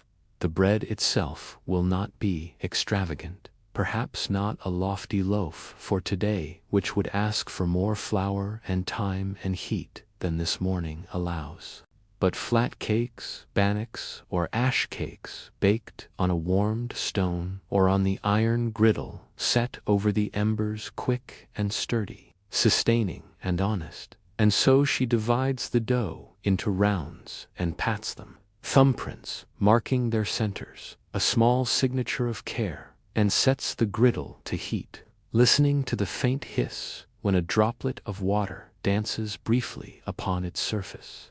Proof that the iron has entered the realm of usefulness, that the fire's gift has reached the food's need. And when the first cake meets the hot iron, there is a sigh, a whisper, a scent that rises thin and clean. Not yet the fullness of baking, but the promise of it. And that promise wanders through the hut and coaxes the belly to readiness, as the animals outside, now fed, settle into their morning, and the father steps back into the doorway, the child peering around his leg, both of them catching the smell and revealing in their faces some measure of the quiet joy that food brings simply by being underway. The smoke lifts and eddies, and she adjusts the vent, a cracked shutter above the hearth, letting the draft pull the smoke away, so it does not sting their eyes, and the fire responds with a livelier crackle, a brighter orange. Breath to ember, ember to flame, flame to heat, heat to bread. The mantra turns in her mind without words, purely as muscle and repetition, while her hands flip the first cake, now mottled with faint browns and golds, the surface dry and firming, the interior still soft, and she recalls how her mother taught her to listen to bread, to put her ear near the cake, to hear a faint seethe of steam, to judge by its song rather than by a clock they did not own, and the child, imitating bends, to hear something, anything, and laughs as if the cake told a secret. Outside, a hen clucks triumphantly, having laid an egg in some inconvenient corner, and the father retrieves it gently, the shell warm still, and holds it up to the light, as if the sun, not yet bright, has permitted him to borrow a little radiance. And then he sets it carefully near the hearth to add to the morning's sustenance, and the elder shifts and says softly, "Not quite a story, but the beginning of one, remembering a spring when eggs were rare and each one felt like a reprieve, a postponement granted against lean days." And as the elder speaks, the mother flips the next cake, then the next, each movement unhurried, even, trustworthy, and the hut becomes a cradle of small sounds, the sigh of bread meeting iron, the low music of simmering water in a pot where oats may soften into porridge, the occasional snap from firewood giving up its stored sunlight, the murmurs of family voices softened by steam and warmth. And through these domestic whispers the larger symbolism never quite fades. Fire not only as heat, but as transformation, as purgation that takes what is raw and makes it safe. Bread not only as food, but as body, the daily echo of sacred mysteries refracted through humble flour and water and time. Salt not only as seasoning, but as covenant, as promised preservation. Leaven not merely a bubble maker, but a memory keeper that spans winters and keeps the past alive in the present crumb. The old woman bent over her dying fire, her face lined and weathered like the bark of an ancient oak. Outside, night had fully descended, shrouding their isolated hut in an impenetrable darkness. Her grandson stirred beside her, his young face creased with worry. "Grandmother," he whispered, his voice barely audible above the howling wind, "we're too late. The fire's almost out." She looked into his worried eyes and smiled, a web of wrinkles crinkling around her own. "Do not fret, little one," she said, her voice raspy but firm. "It is good we came early to the fire. For do you remember what Master Zenoff told us?" The boy hesitated, then nodded slowly. "When the sun sets, the moon takes its place. When the day ends, the night gives warmth. As long as the ember glows, the fire will dance again." His grandmother squeezed his shoulder reassuringly. Then let us help the fire to dance. The old woman rose, her joints aching in protest, and went to the hearth. With practiced hands, she began stirring the embers, revealing sparks that flew upwards like tiny shooting stars. Gathering some twigs that had been set aside for this purpose, she laid them carefully around the fading embers, sheltering them as if cradling a sleeping child. Then, taking a deep breath, she blew gently, sending a few sparks soaring into the darkness. The boy watched in awe as his grandmother coaxed the fire back to life, her face illuminated by the flickering flames. He knew this dance well, having watched her perform it countless times, yet never did it cease to amaze him. As the fire strengthened, casting dancing shadows on the walls of the hut, the old woman turned to her grandson. "You see, little one, the fire needs our help sometimes. It cannot keep burning brightly without our care. Just as the moon needs the darkness to shine, so does the fire need our breath to make it dance." The boy nodded, understanding dawning in his eyes. He, too, had felt the biting cold of winter nights when the fire had dwindled and died, and he remembered how his grandmother's breath, warm and strong, had revived the flames and chased away the chilling darkness. "And you," the old woman continued, placing a hand on his head, "you, too, will have a fire one day. You will live in your own hut, raise your own family, and care for your own fire. Will you remember what I've taught you?" The boy looked up at her, his eyes shining with determination. "I won't forget, grandmother. I will take care of my fire, just as you take care of ours." With the fire rekindled, it was time for the evening meal. They shared a simple supper of roasted vegetables and bread, each bite warmed by the dancing flames. After the last embers had turned to glowing coals, the old woman and her grandson lay down on their furs, side by side. The boy snuggled closer to his grandmother, seeking warmth and comfort. As the night deepened and the wind continued its mournful song outside, the old woman began to tell stories of long ago, of heroes and mythical creatures, of faraway lands and magical adventures.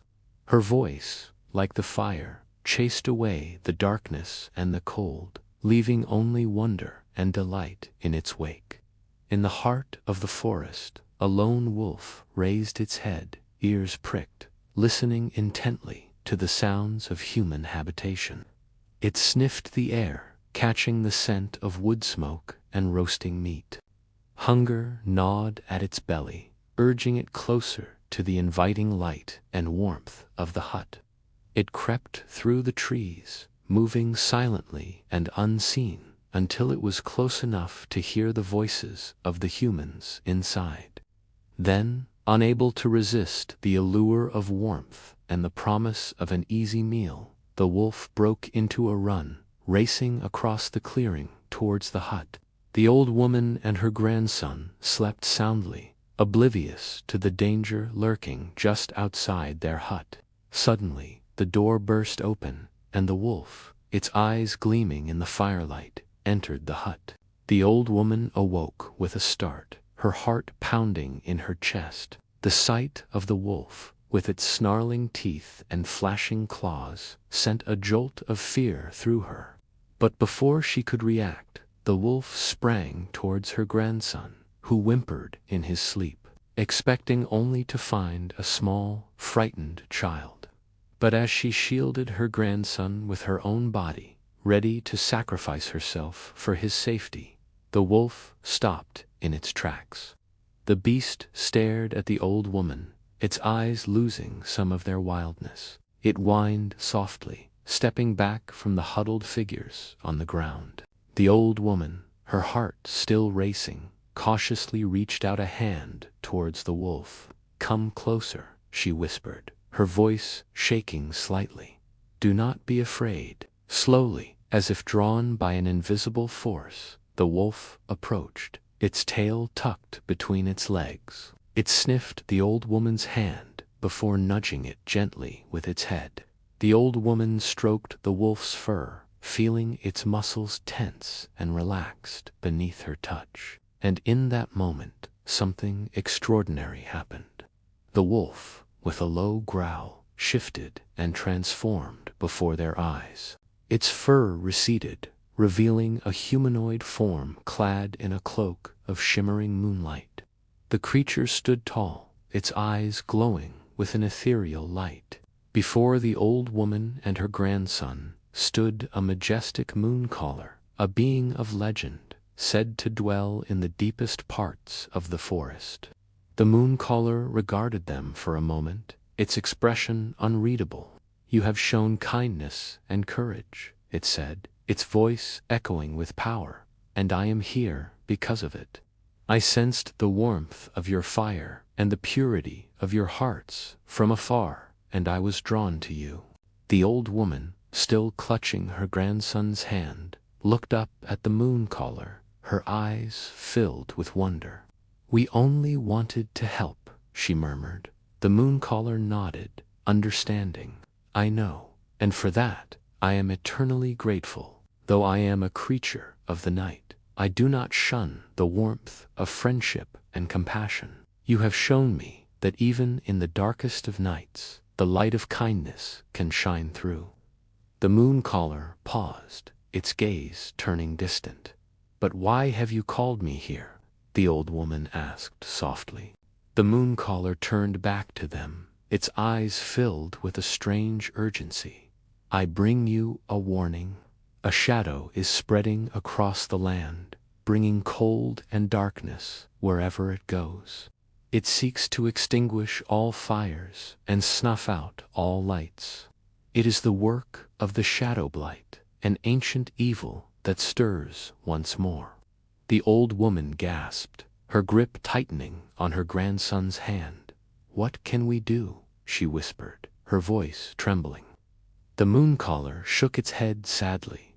"Only those who have faced their deepest fears and embraced the light within themselves can stand against the shadow blight. You, grandmother, and you, child, possess such courage. It lies dormant within you, waiting to be awakened."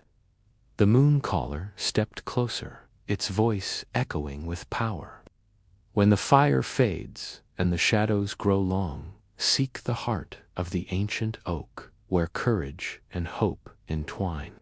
There you will find the strength to ignite the eternal flame."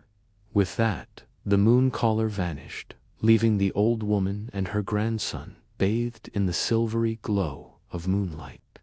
Alone again, the old woman turned to her grandson, her eyes shining with newfound determination.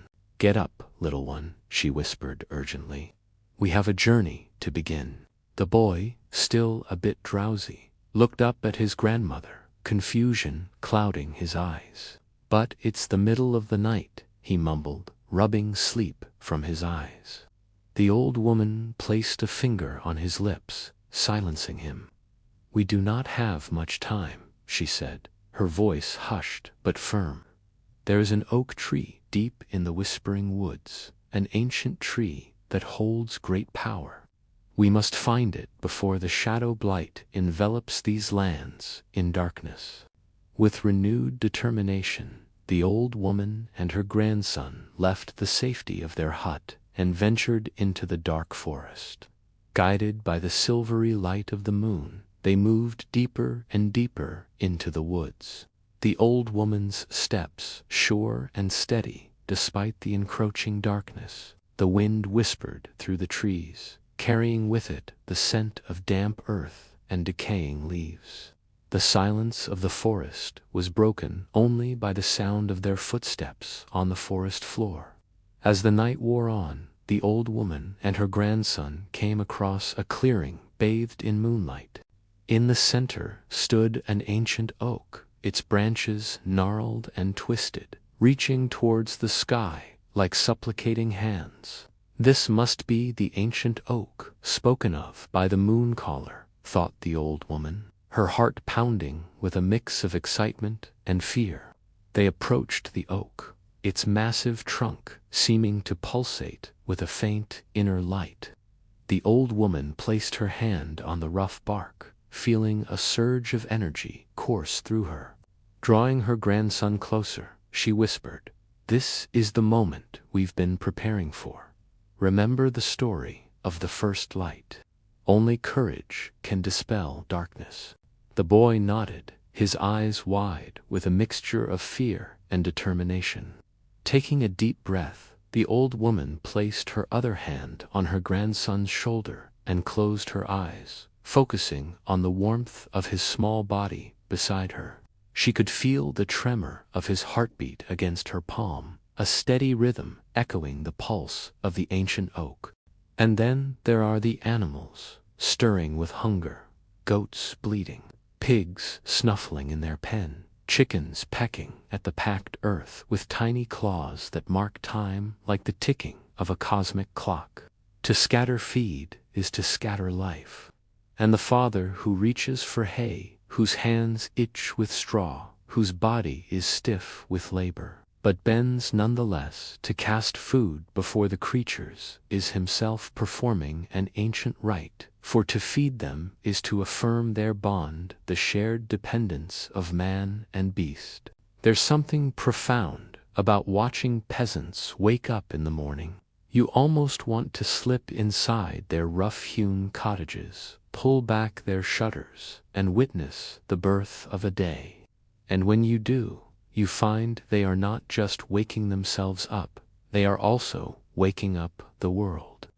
For their morning is a choreography of life, an intricate dance where every movement resonates with the rhythm of nature. This is a new series where we explore how ordinary people go about the business of living. We look at everyday activities that might seem mundane, but in fact contain hidden depths of meaning. Today, we begin with the morning of the medieval peasant. The morning of the medieval peasant unfolds not as a mere series of tasks, but as a mirror of the cosmos itself. Each gesture echoes cycles greater than the individual body, greater even than the small thatched hut in which these lives stir awake. It is as if the universe finds its rhythm, not only in the turning of the heavens, but in the tending of embers, in the creak of a rope lowering a bucket, in the scatter of grain across dirt for chickens to peck.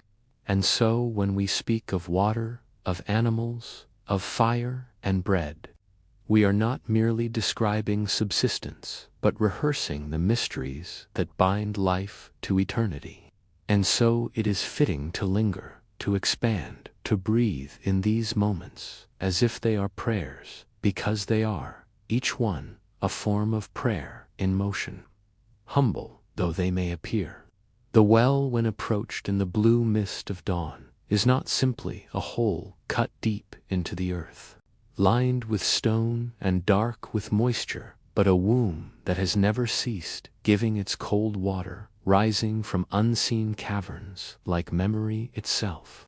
And when the mother bends, when she places the wooden bucket upon its rope, when she lowers it and listens for the splash, she is reenacting the first descent, the primordial plunge into the abyss that all creation undertakes, for without water there is no seed. Without water there is no kneaded dough. Without water there is no breath in the chest. And so her action, though small, is cosmological. She hauls up not only water, but continuity, the unbroken line of survival from her mother's hands to her own, from her grandmother's to hers, and someday, perhaps, to her daughter's. And the stone of the well is cool against her fingers, and the rope burns slightly, and the water shivers as it rises, trembling like a newborn, awaiting its use, its sanctification in the cooking pot or the animal trough. She breathes, she lifts, she steadies. The bucket creaks, the water sways, the earth receives her footstep forward, step and breath, breath and step, forward and back. And so the well becomes not merely a utility, but a symbol of cycles. As rain falls from heaven, so does water descend, and as the well rises, it is reborn, and so too with human souls descending, rising, descending again. Then there are the animals, stirring with hunger, goats bleating, pigs snuffling in their pen, chickens scratching at the packed earth with tiny claws that mark time like the ticking of a cosmic clock. To scatter feed is to scatter life, and the father who reaches for hay, whose hands itch with straw, whose body is stiff with labor, but bends nonetheless to cast food before the creatures, is himself performing an ancient rite, for to feed them is to affirm their bond, the shared dependence of man and beast. The goat, with its rough hair, is not only a creature of flesh, but a mirror of persistence, chewing endlessly, producing milk that nourishes children. The pig, bristling and eager, is not only an animal in mud, but a reminder of abundance and sacrifice, for its life will one day end to prolong human survival. The chicken, light and fluttering, is not only a bird scratching for insects, but a giver of eggs, fragile shells containing suns in miniature.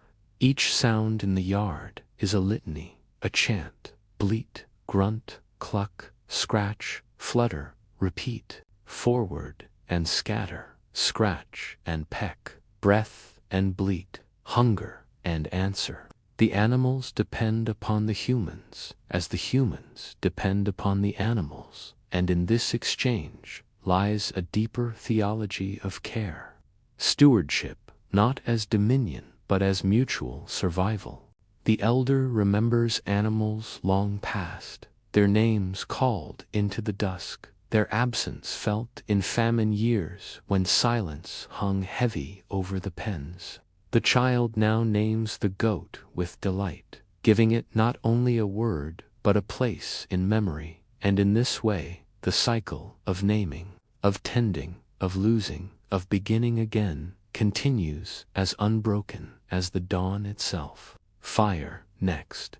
But not just any fire, mind you. No, it must be the fire in the hearth, coaxed back to life from embers nearly lost. And when that fire rises, when it climbs out of the ashes, it becomes more than warmth, more than smoke curling into the rafters. It is the sun within the house, the daily rising captured in miniature, glowing red, then orange, then flame licking up the dry twigs laid with care by the mother's hands, her fingers blackened by ash, her eyes stinging with smoke. She blows gently breathed into ember, ember into flame, flame into warmth, warmth into life, until the hut glows softly again, until bread may be made. And bread, oh bread, is not merely food, but body, the visible condensation of field and sun, rain and seed, sweat and grinding, hands and prayer. When the flour dusts her palms, when water mixes into paste, when dough sticks to the rough wood of the table, when she presses and folds, folds and presses, she is not simply preparing sustenance, but shaping the substance of survival, performing a gesture as old as agriculture itself.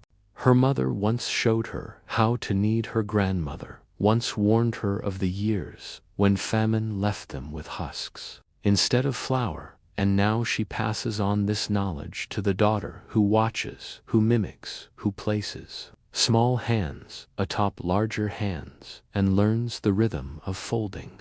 The elder sits aside, recalling famines, recalling winters, when bread was scarce, recalling joy, when even a crust was enough to still hunger. The hearth is an altar, fire is priest, bread is sacrament. This is the liturgy of survival. As the peasant family gathers around their rough wooden table, sharing a simple meal, they are unknowingly enacting a silent ritual, older than any scripture. Their day begins with earth as they draw water from the well, a life-giving source mirroring the heavens above. Their day begins with breath as they tend to their animals, their very survival intertwined with the creatures around them. Their day begins with care as they nurture their fields and bake their bread, ensuring another day of sustenance and strength. In every task, they are connected not only to each other, but to a rhythm far greater than themselves, a cosmic ballet where earth, air, fire, and water meet in perfect harmony. And at the heart of this dance, the peasant stands not as a mere observer, but as an active participant, breathing life into the cycles of nature, tending to the needs of both beast and human, keeping the fires of sustenance burning. As we witness their quiet strength and resilience, we realize that the true gospels of the morning are not written on parchment, but inscribed upon soil, wood, and flesh.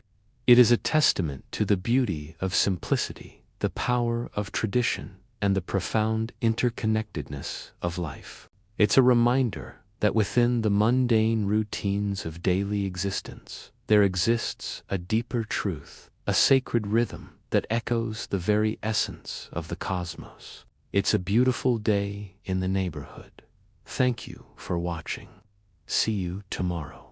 This world is made of stories, my son, and you are a story, still being written. What's this? You want to know what we do here in the fields? Ah, little one, you want to help Papa. Come, see, the world is big and wild, and it can be a hard thing to live in, a hard thing to survive in, but it's full of stories. Stories of good harvest and bad harvest, of floods and droughts, of sickness and health. It's a book without pages, my son, written in the wind and the rain and the changing of the seasons. And our job is to listen to the story it tells us, to write our own story into it, and to keep it alive. We enter the fields, and this is a story of entering the fields. We enter the fields, and the earth greets us with a story of its own. What story will it be today? Will it be a story of struggle, or a story of peace? Will it be a story of plenty, or a story of want? That is, for us to find out.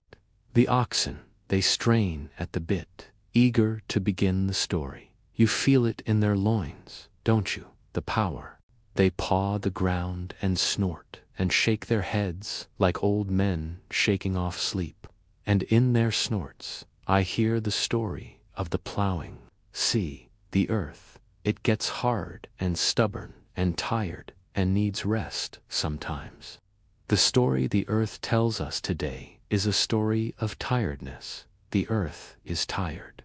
It's been many months since it has felt the kiss of the plow, and now it needs tending. We loosen the earth, open it up, and we break the crust of hardness. Why? So the story can breathe.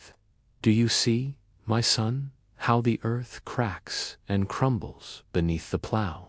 It's like the earth is breathing, exhaling the stories of the winter months, exhaling the frost and the cold and the stories of the snow. In the plowman's hands, the plow becomes a stylus, and the earth, it becomes a scroll. With every stroke, he writes the story of new beginnings. He writes the story of hope. And what do we look for in the earth? We look for signs, my son, signs of the story it wants to tell. Is it a story of struggle? If the earth is hard and stubborn, then we know we must exert ourselves. Our muscles ache, our backs bend, our forearms grow thick with sinew and strength. Or is it a story of peace? When the earth yields to the plow, easily, when it breathes a sigh of relief, when it opens up to our caresses, then we know the story will be one of plenty, one of satisfaction, of bountiful harvest. But today, it seems the earth wants to tell a story of struggle. Still, we tend the earth. We coax and encourage, because we have to. We have to. Whether the story is easy or hard, whether the story is fast or slow, we have to walk with the earth, support it, nourish it, and make sure it tells the right story, the story of endurance, the story of hope. As the sun climbs higher, our story unfolds. We follow the path laid out before us. We plant our seeds. Where do the seeds go? These small specks of potential, these stories waiting to burst forth. They go into the waiting earth, into the moist embrace of soil.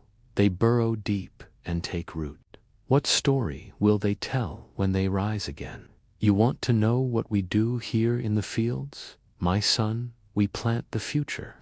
The very future of our family rests on the stories we write into the earth, and with every seed that finds purchase, we add another chapter. What's this? Yes, it's a simple life here on the farm, but it's a holy life. Every moment is precious.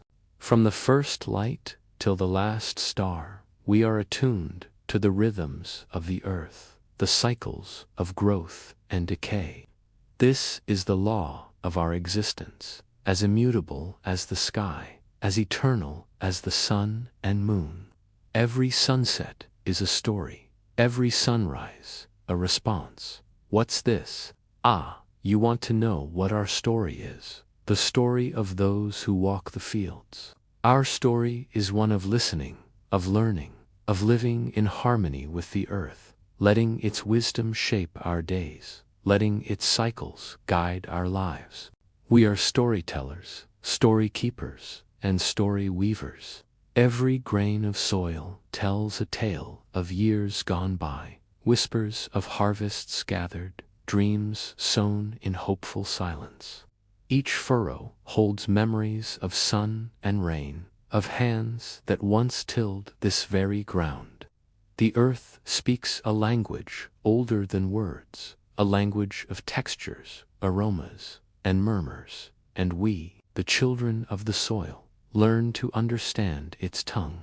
Our story is woven into the landscape, as indelible as the lines etched by time on our faces, as timeless as the celestial dance of the stars above. We are rooted in tradition, nourished by the stories that sustain us, and we pass these tales down, not through words alone, but through calloused hands and sun-kissed skin, through the very essence of our being. Our story is the story of the earth, and the earth's story is our story. You see, little one, when we enter the fields, we don't just step into a job, we step into a world of meaning. We are storytellers, story keepers, and story weavers. And our story is a prayer whispered to the winds, carried aloft by the rustling leaves, and forever etched upon the canvas of the sky. Our story is a hymn to the rhythm of the earth, to the pulse of life that surges beneath the soil. And as long as we tend the fields, as long as we honor the earth's embrace, our story will endure, echoing through the ages, a testament to the enduring spirit of those who find solace and strength in the symphony of the soil. I see you watching, your eyes reflecting the world around you, drinking in the sights and sounds, the smells of the earth. And I know you're wondering, what do we do here? Ah, you want to know the purpose of these fields, the meaning behind the endless rows. Let me share a secret with you, a secret whispered from generation to generation. Here in the fields, we don't just work, we participate in a ritual as old as time itself. We are part of a grander narrative, a cosmic dance as eternal as the sun and moon. Each furrow we etch into the soil is a line of poetry, a verse in the epic poem of existence. Each seed we sow is a syllable, a spoken word of faith in the face of uncertainty. And when the crops stand tall, reaching for the heavens. Their rustling leaves become a chorus, a hymn of gratitude to the skies. What do we seek here in the fields? What do we find? We seek balance, little one, the balance between humanity and nature, between effort and reward, between struggle and serenity. We find resilience in the tenacity of the soil, fortitude in the strength of the oak, and humility in the ebb and flow of the seasons. These fields are more than just a livelihood. They are a connection to the earth, a communion with the elements. They are where our roots run deepest, where our spirits find solace and our souls find nourishment. Can you feel it, my child? The energy that hums beneath the surface, the pulse of life that surges through the veins of the earth.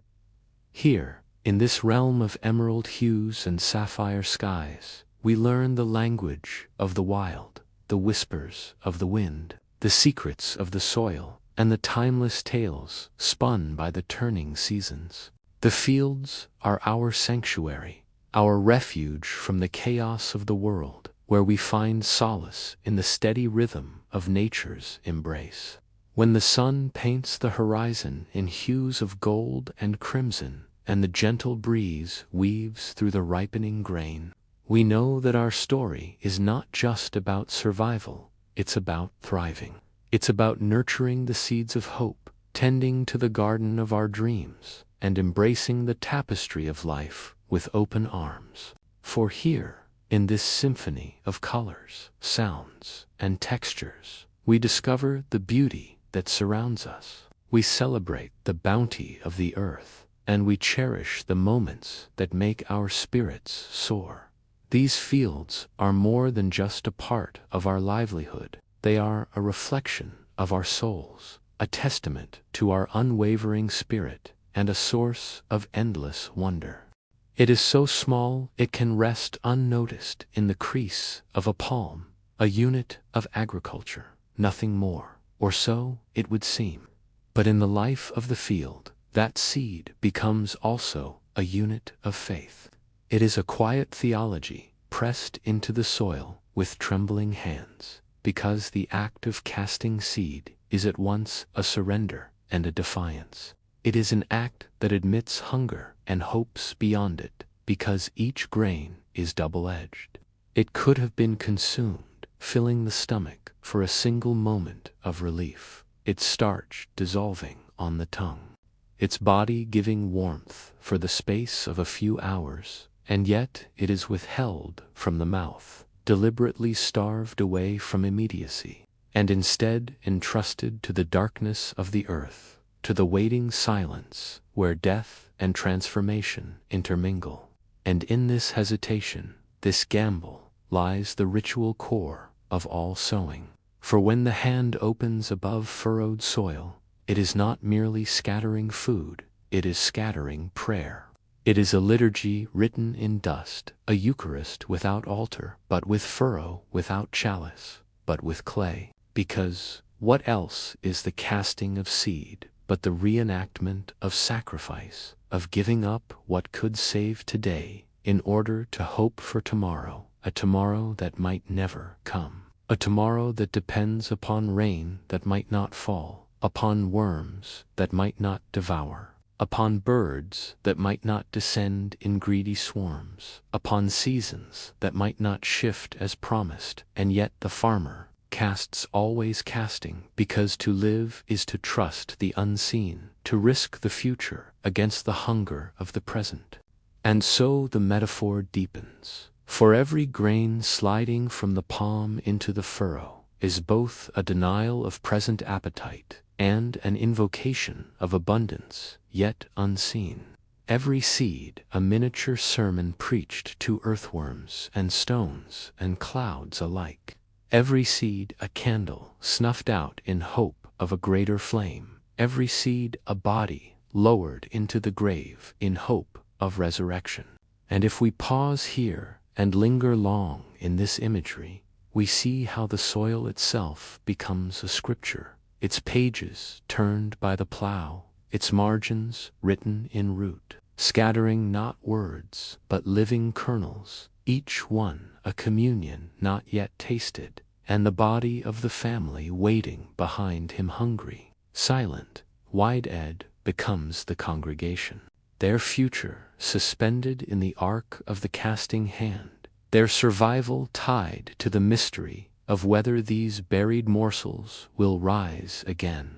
And so sowing is not only agriculture, it is liturgy, not only economy, it is eschatology, not only survival, it is theology. For when the father stoops with his sack of grain slung across his shoulder, and when the child trails behind, gathering stray seeds that fell upon stones, and when the mother kneels at the edge of the furrow, pressing earth gently over the kernels with her palm, this is not a random collection of motions, but a choreography of faith, each gesture echoing through generations.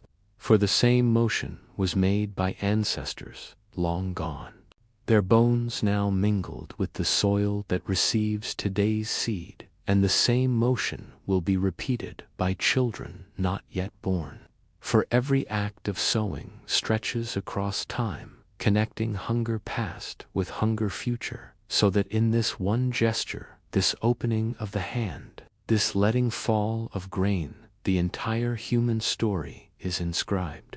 And listen to the repetition, for it becomes like breath. The seed could be eaten, but it is buried. The seed could be consumed, but it is trusted to the earth. The seed could be crushed between the teeth, warming the belly for one brief hour, but instead it is hidden in darkness, surrendered to silence, clothed in the damp chill of clay.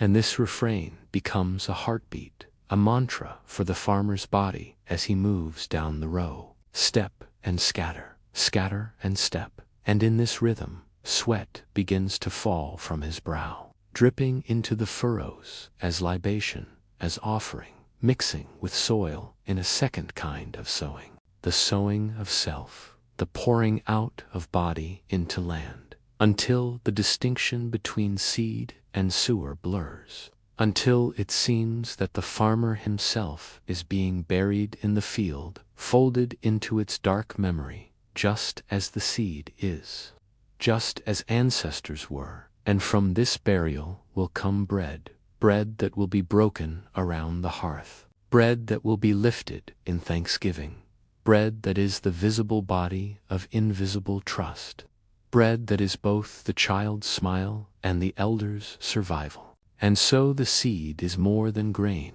It is parable, it is Eucharist, it is wager, it is the fragile bridge between now and later, between hunger and hope, between the finite and the infinite. And in this way, sowing becomes scripture itself, the field, its page, the plow, its stylus, the seed, its ink, and the farmer, its trembling reader and writer at once. And if we close our eyes in meditation, slowing the scene until each detail expands, we can hear the sounds layered into this act.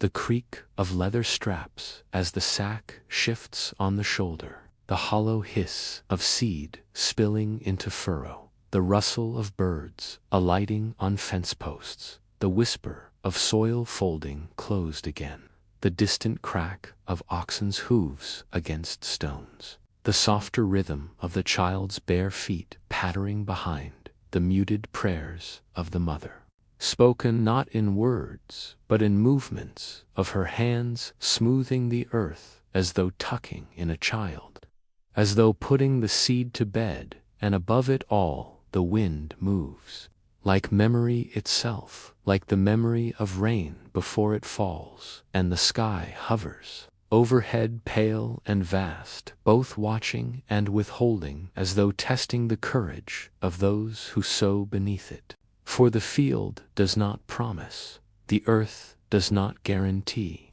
the rain does not sign contracts, and yet the farmer sows, and yet the family waits. There's something about the vulnerability of the seed that has fascinated me since childhood.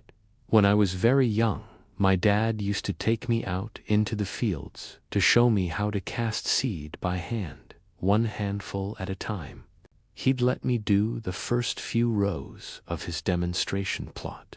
Those front lines where visitors would come to see his new planter or whatever other innovation he was experimenting with. And so I had the privilege of planting the exact same seed that eventually became the bread we ate at our kitchen table. Those were the days when the work was done mostly by hand, before big planters pulled by tractors took over the task. So my father, like millions of others, performed a choreography he'd learned from his father, who in turn had learned it from his. My earliest memories of that choreography are indecipherable from memories of church. The postures were much the same.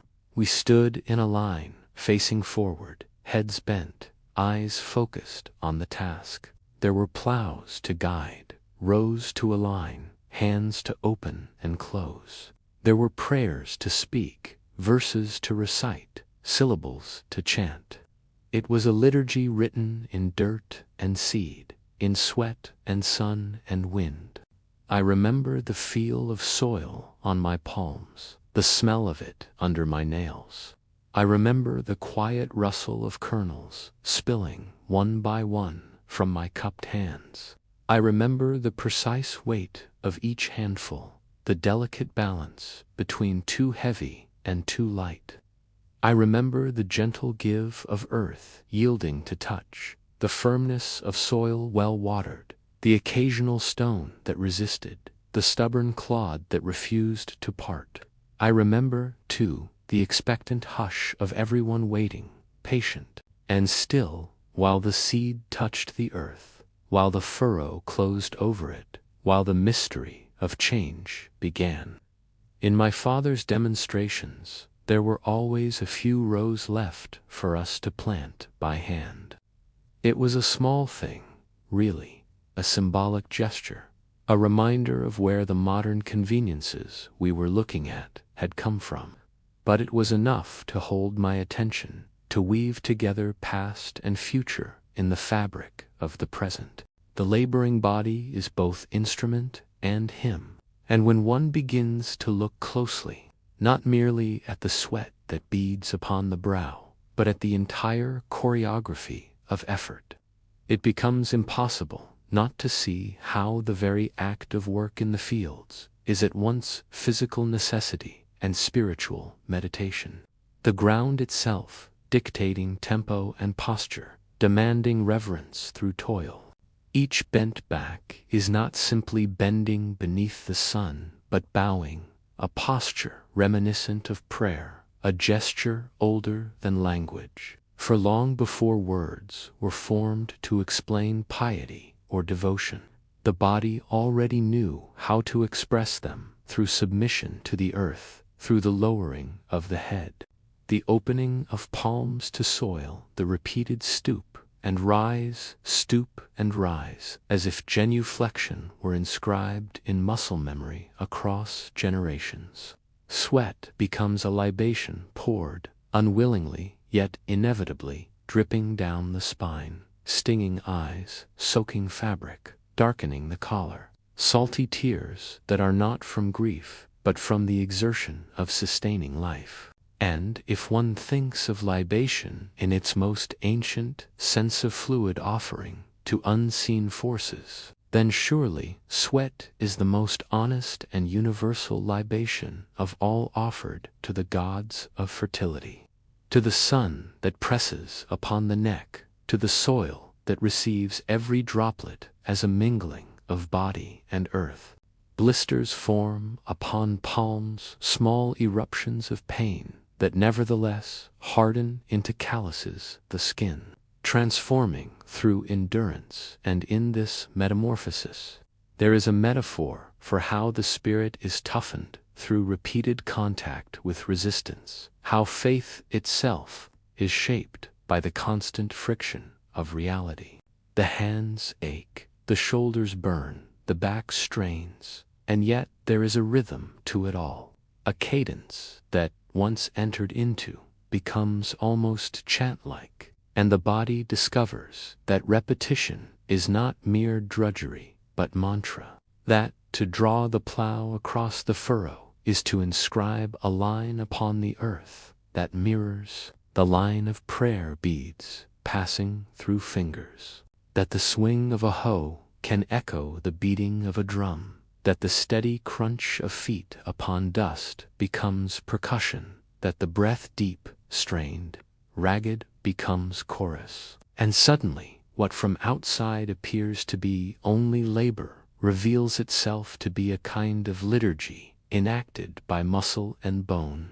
The man at the plow shoulders the heaviest burden, iron cutting into earth with a scrape that resonates oxen, groaning and puffing white clouds of breath that dissolve into morning air, and each step he takes is deliberate, his stance wide, his weight shifting, his entire being engaged in the dragging forward of future sustenance.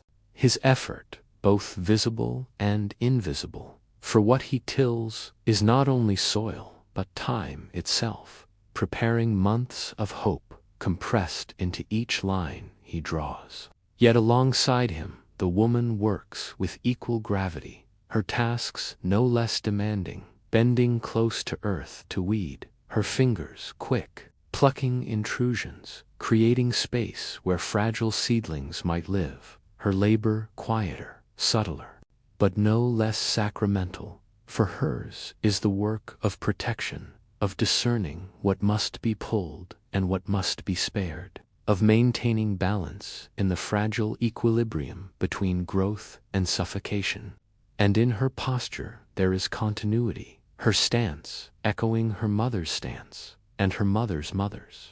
Every generation bending beneath the same sun, the same ache traveling down spine and thigh, the same rhythm of reaching and rising. And in that continuity, the field itself becomes archive, bearing witness not only to crops, but to genealogies of endurance written into posture and breath. Meanwhile, the child, though too small for the plow or the hoe, participates in this ritual of survival through symbolic duties, scattering seeds unevenly with a hand not yet steady, chasing birds that circle hungrily overhead, waving arms, shouting, making noise to protect what has just been sown. His role less efficient, but no less essential for it, marks the initiation of the next generation into the eternal cycle, teaching through action what cannot be taught through words alone, that life persists not because of ease, but because of commitment, repeated daily, a rhythm handed down through demonstration. The laboring body, then, is not merely an individual's flesh straining against earth, but a family in motion, each role complementing the other, each exertion stitched into a fabric of survival that is as much spiritual as material, for in their work they enact a form of prayer. The furrows like lines of scripture, the sweat like incense, the repetition like mantra, the bending like prostration, the field itself like a cathedral with no walls, but a sky that arches in infinite dome above. And when one listens closely, the sounds themselves become liturgical. The iron scraping stone is the sound of a gong reverberating. The oxen's breath is the exhalation of a choir. The soil breaking apart is the tearing of bread to be shared. The birds circling overhead cry like supplicants, waiting for alms. And in all these overlapping sounds, a polyphony emerges, a chorus of survival, in which the human voice is but one note. A Zulu proverb says that until the lion tells his story, the story will always glorify the hunter. This is one reason, and one reason only, why we have started our own platform. So many stories, histories, cultures have been written from the perspective of those who had the power to write. Now we are giving voice to those whose voices have been silenced, ignored, or distorted. When you join us, you are joining a growing community of people who want to hear more than one side of the story. You are joining us in building a better world through understanding, empathy, and knowledge. We believe that if people are given the right information, the world will be a better place. Join us and let's change the world together. That was some beautiful prose, wasn't it? But perhaps a bit excessive. We can do the same thing with less flowery language, as in plain language. Across the expanse of cultivated land, the labor of one family does not exist in isolation, but in counterpoint with the sounds of others. And though each person bends within their own plot, a wider symphony is always forming, interweaving voices, calls, and noises that travel like threads across the open air, binding the separate fields into one fabric of shared exertion. A man's voice carries faintly as he urges his oxen forward, his chant rhythmic, part command and part song, a low repeated utterance designed to pace the animals, yet at the same time lulling himself into the tempo of his own work. And a moment later, laughter rises from another direction, a sudden burst of levity amid the strain, breaking the monotony, reminding all who hear that even here, even in sweat and hunger and relentless sun, joy finds its way like water seeping into dry soil, that to labor is not only to ache, but also to share in something lighter, more communal, more deeply human. From yet another corner comes the shrill call of a woman to her children, instructing them, scolding them, or summoning them to fetch water. Her voice distinct, but not intrusive, absorbed into the larger soundscape of work. And what emerges is not cacophony but chorus, each voice a verse, each field a stanza, each body a note, and the entire countryside resonant with the music of survival. The oxen themselves contribute, their groans deep and guttural, breaths expelled in bursts that drift across furrows like percussion. And when one listens with attention, it is impossible not to hear rhythm in all of it, the steady scrape of the plow, the repeated slap of hoe into soil, the occasional rustle of wind moving through maize stalks, the uneven cry of crows circling overhead, the muffled crunch of feet compacting earth. Each sound an instrument in a score that no single person conducts, but that everyone sustains. And above it all, cutting through this pastoral chorus, the church bell tolls from the village center. Its peal distinct, its resonance lingering in the bones, reminding the workers that time is not only measured by the furrow or the blister, not only by the sweat trickling down temples, but also by divine rhythm, by a larger order in which their toil participates. The bell tolls for noon, signaling rest, signaling prayer, signaling that life bends not only to hunger, but also to eternity. And in its deep resonance, each worker is reminded that their rhythm is not solitary, that their bodies move within a grander choreography shaped by seasons, by faith, by the rise and fall of light itself. Seasons, too, are layered invisibly into each motion. For though the moment is immediate, this particular strike of hoe, this bead of sweat sliding from brow to jaw, the body works always with awareness of the cycle that enfolds it, the planting of spring, hopeful yet uncertain, filled with both risk and promise. The summer of growth, heavy with heat, bodies laboring longer beneath an unforgiving sun. The fields a furnace, and the people scorched yet persevering. The harvest of autumn, both relief and frenzy, abundance gathered quickly before rot or rain steals it away. Baskets filled, granaries stocked, muscles aching with urgency. And then the winter hunger, lean months when the memory of toil is tested, when the grain must stretch and the body tightens its belt, when every mouthful recalls the sweat of months past, when survival itself is measured against whether spring will come again. All of this is present in the single moment of shared labor, as if each act of work were a bead threaded upon an invisible necklace of time, strung with past and future, each toll of the bell reminding that this necklace belongs not only to one, but to all, that every farmer, every woman, every child, scattered across the fields, bends beneath the same sky, listens to the same echo, feels the same rhythm pressing upon the body. Even the silences between the sounds are communal, for when the wind dies, and all grows still, when even birds quiet for a moment, the workers lift their heads, stretch backs, glance across the distance, and in that gaze recognize their neighbors, far but near, each body a mirror of their own, each life a parallel line inscribed upon the same earth. Thus labor, though scattered across furrows, is always shared, time itself woven together by sound, sight, and rhythm.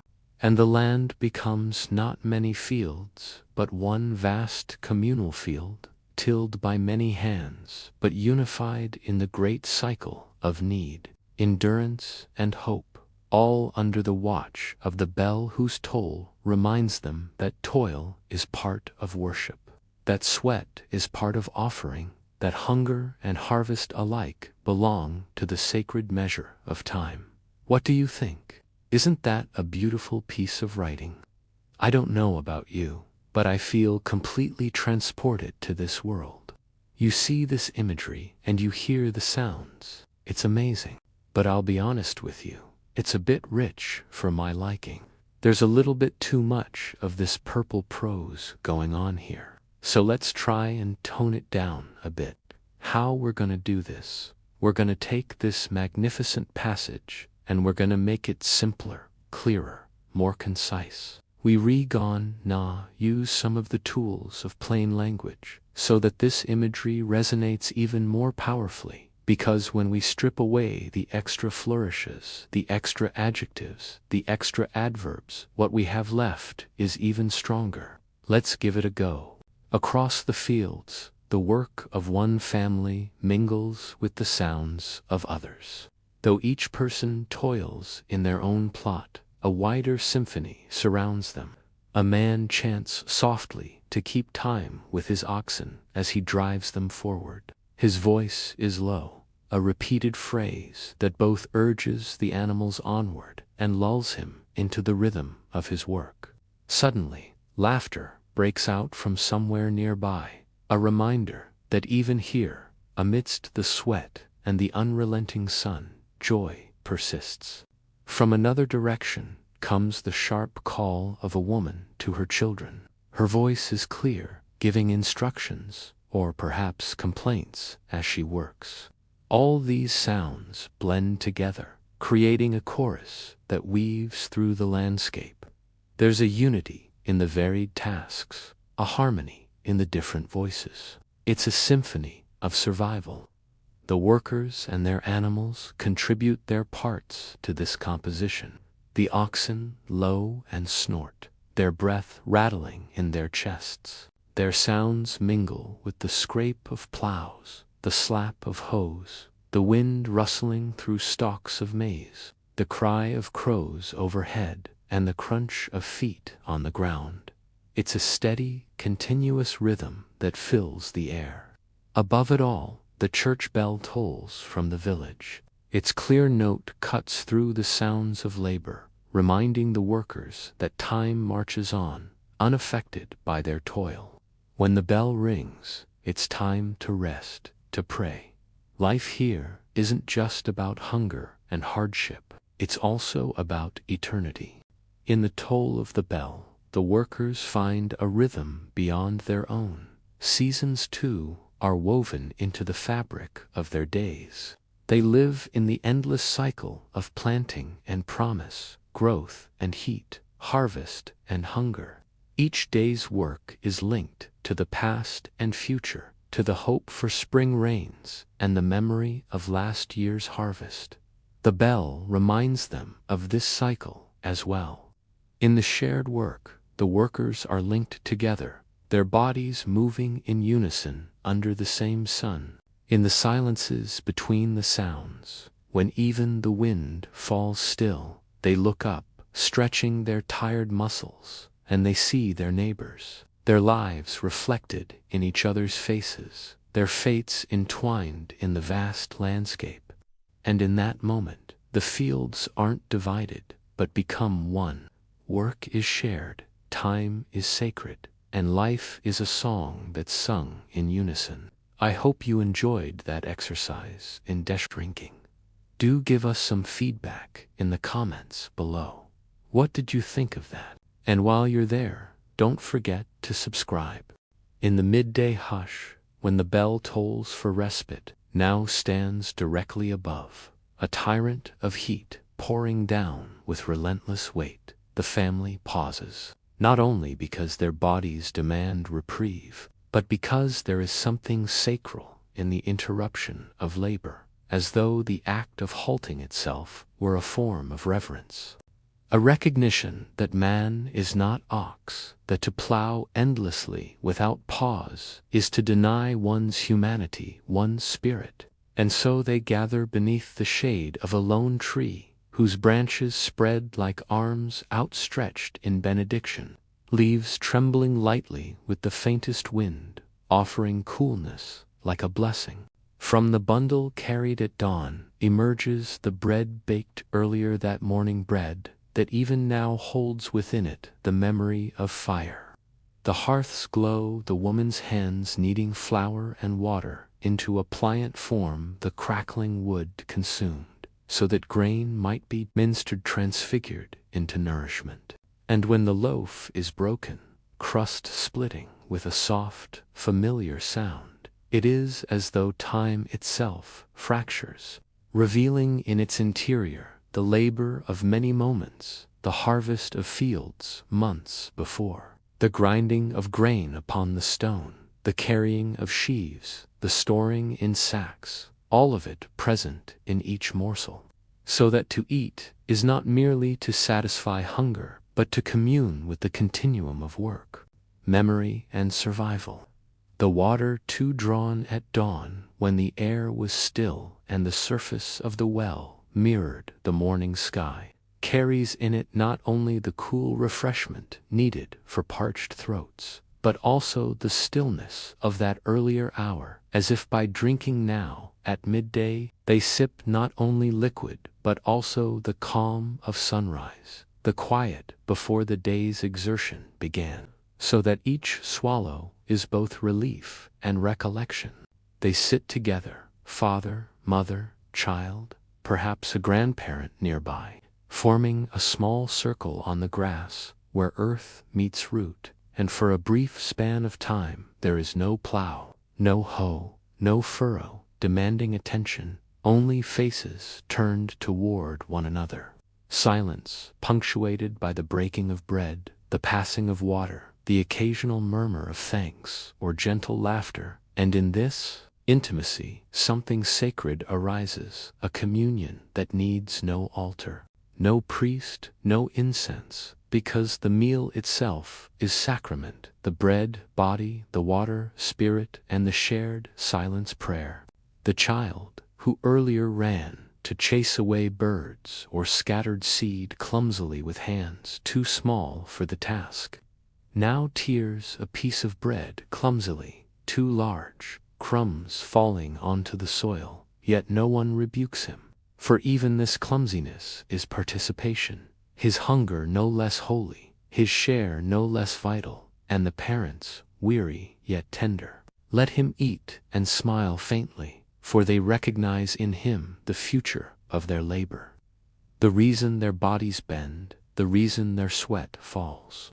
And if one listens closely in this pause, one hears the land itself in rest to the oxen lying down, with sides rising and falling in deep rhythm, flies buzzing lazily, the rustle of leaves above blending with the softer breathing of human bodies sated for a moment, and the sun, though oppressive, is momentarily muted by shade, its tyranny held back by the canopy, as if even nature acknowledges the sanctity of this pause. The bread, though simple, becomes more than food. Remembrance of dawn's fire has become immediate nourishment rather than deferred hope, and thus each bite balances on the knife edge between hunger relieved and hunger risked, echoing the earlier sacrifice of seeds cast into soil, echoing the gamble between eating now or trusting tomorrow,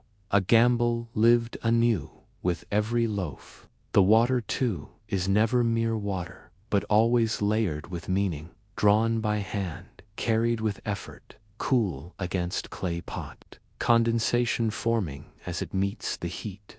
It tastes not only of mineral and well, but of mourning, of the effort, of fetching, of the unseen underground veins that nourish root and seed, and so its sharing becomes a recognition of dependence, of gift of mystery flowing beneath the earth, and the act of sharing of bread passed from hand to hand. For here, hunger is not a solitary experience, but a collective one.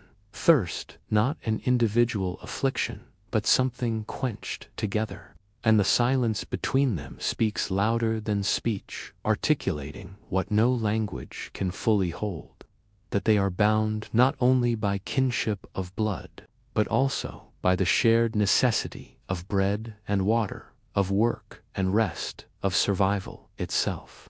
This pause is not wasted time, but sanctified time, kairos rather than chronos, a moment outside of the plodding sequence of furrows and hours. And though no one names it Eucharist, though no priest pronounces words of consecration, it is Eucharistic nonetheless, sacrament disguised as simplicity, holiness veiled in hunger, divinity present in the daily.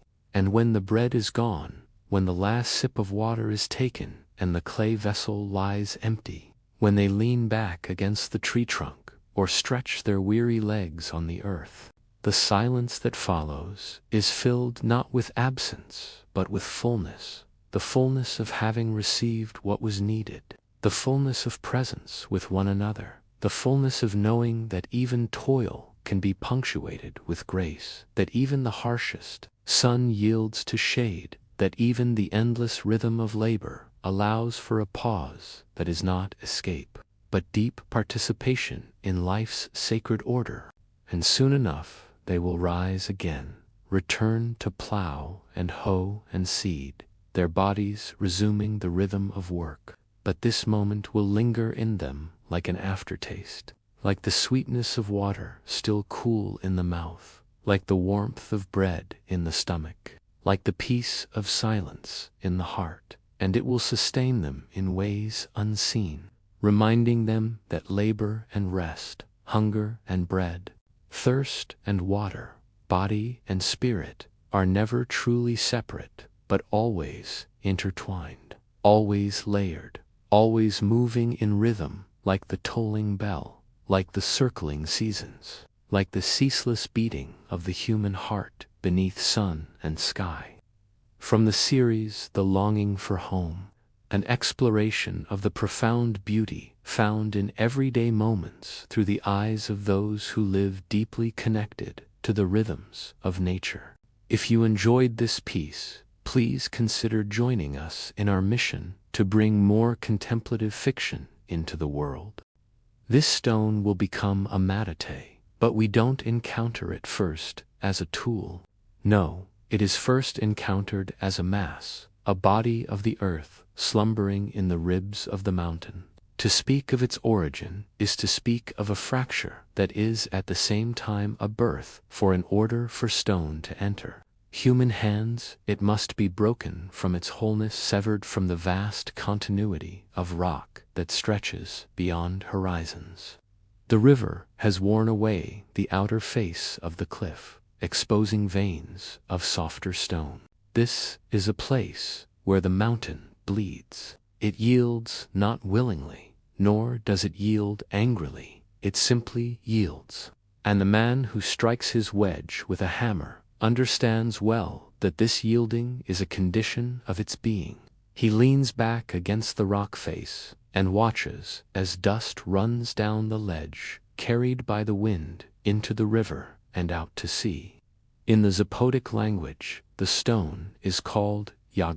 It is the name given to everything born of the mountain, everything that falls from the cliff face, everything that is hewn from solid rock. But Yahweh can also refer to the dead, those who fell from the community and are laid to rest in the earth. The verb for falling, for separating, is the same whether we speak of stone or of a person. Both fall away from a larger whole. Both are severed and scattered.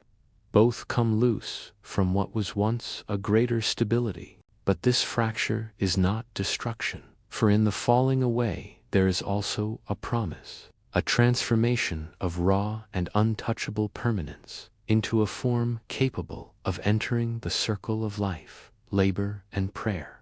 In the shedding of rock there is fertility. So the men who climb the ridges with their hammers and wedges do not think themselves destroyers.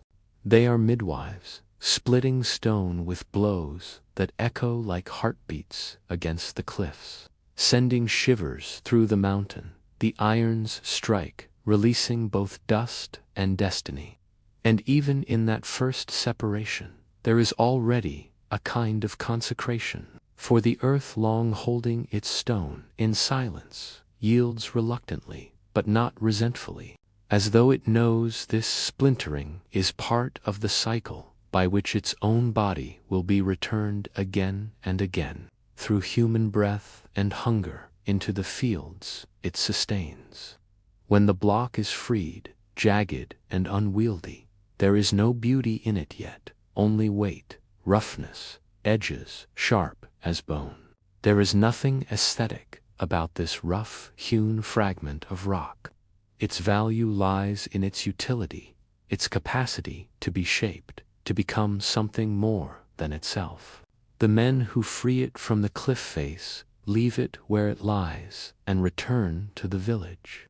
The work of shaping will be done later by others, at a different pace, with different tools and different rhythms. There is no urgency here. They have rendered the stone docile, calmed its wild edges, made it tractable for the slower, more patient work of flaking. When they return, it will be with baskets of maize, with the tools of their trade, and with songs that sustain them in their labor.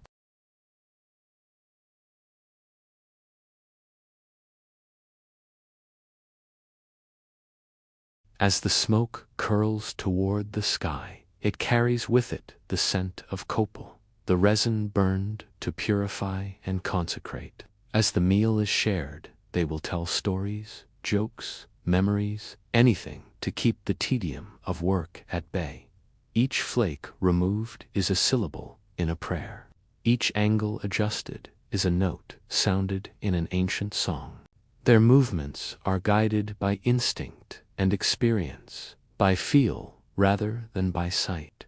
Time passes not in hours, but in the number of flakes removed. The rhythmic scrape of stone on stone is the metronome of their labor. Sweat falling onto the dust that coats their knees. The sun rises and sets. More meals are cooked on the fire. More stories are told. More prayers are spoken. The rhythm of their labor is not frenzied, but steady, sure, patient, enduring, tireless. And after days and weeks, the metate begins to reveal itself from within the boulder, like a figure slowly emerging from stone in a sculptor's dream.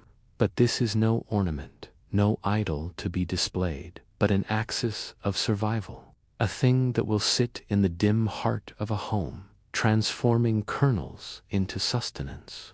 And so the shaping of it is not just craft, but theology, a declaration that life requires labor, that nourishment comes not without burden, that the sacred is carved out through repetition of blows and patience of hands. When they finish, they will dress it in finer stone, smooth and white, carving designs into its surface. Symbols of fertility, of the rain, of the sun, of ancestors. And then they will polish it until it gleams. The last touch will be a final prayer, spoken into the curves and contours of the finished matete, a blessing for its safe journey down the mountain, a petition that it will bear good fortune to the household that owns it, a promise that the stone will never abandon those who depend on it. They carry it down, staggering beneath its weight, 2, 3, 4 men sharing the burden of the stone. The matete is heavy, too heavy for one to lift with ease. And that heaviness itself is part of its destiny, a weight that binds it to the earth and to the household that will anchor itself around it. When it is set upon the floor of the house, before it ever grinds maize, it is already sanctified by its mass, by its stubborn refusal to be moved casually, for it is not a tool to be taken up and set aside, but a presence to dwell with, a stone altar to daily survival. In the first use, when maize is brought from basket and poured onto its surface, when the mano is pressed against the kernels and the rasping sound begins, it is as if the mountain itself has entered the house and begun to sing. This song is not heard with the ears, but felt in every muscle, every joint, in the bones, deep in the belly. And this first song consecrates the bond between human labor and divine gift. For maize is more than food, it is the very body of life. It is ground up and mixed with water, becoming tortillas, tamales, atole, the stuff of daily sustenance. It is the staff of life, but also the blood of life. It sustains, nourishes, gives life, and carries life back to the earth. And the act of grinding is more than preparation. It is transformation, a prayer enacted with the whole body. The woman bends at the waist, her shoulders roll, her arms strain, sweat forming at her temples.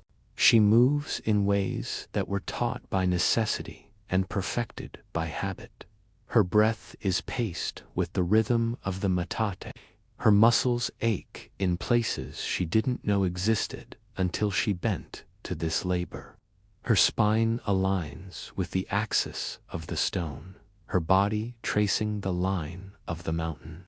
Her sweat falling onto the stone, mingling with the dust of ground maize, becomes a libation poured at an altar. The kernels crack open with a sound like whispered syllables of scripture. The fragrance of crushed maize rises like incense, and in that murmur, the matate is consecrated not in words, but in labor. Its sacredness not declared by priest or rite, but enacted by the daily devotion of the body.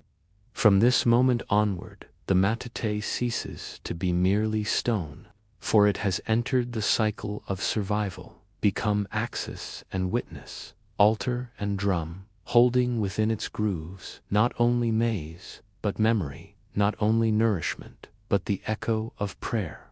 And though it began as fracture, as a broken thing severed from the mountain, in this transformation, it becomes wholeness itself, the household's center, the stone that bears the burden of generations.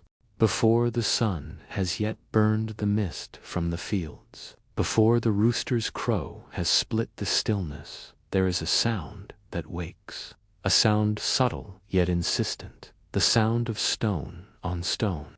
And this is the beginning of the day, not in the sky or the light, but right here in this dwelling, in the dim hush of a room where the air still holds the faint coolness of night, where the coals in the hearth still glow with a hidden pulse. And it is here, in this in-between of shadow and day, that the woman kneels before the matate.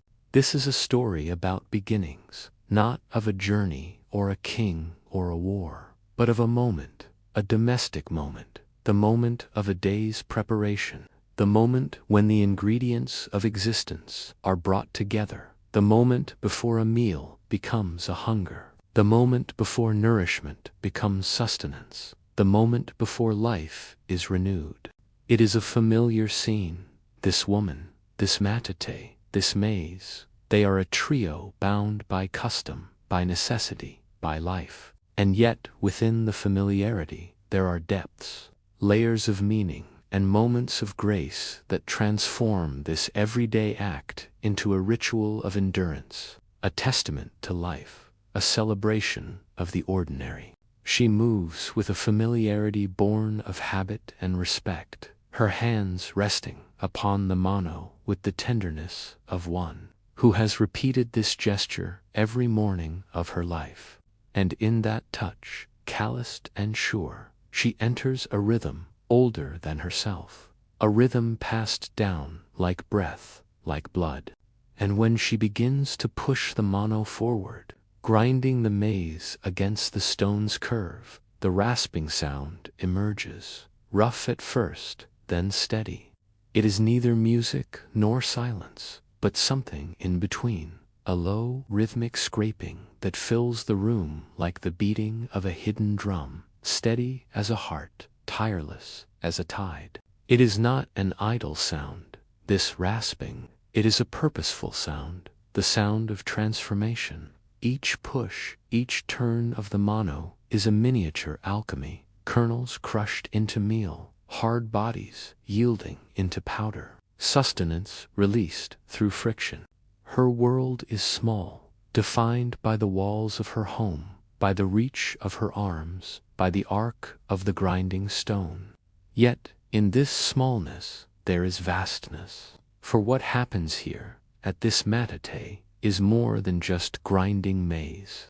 It is a communion with the essence of life itself. Maize is more than food.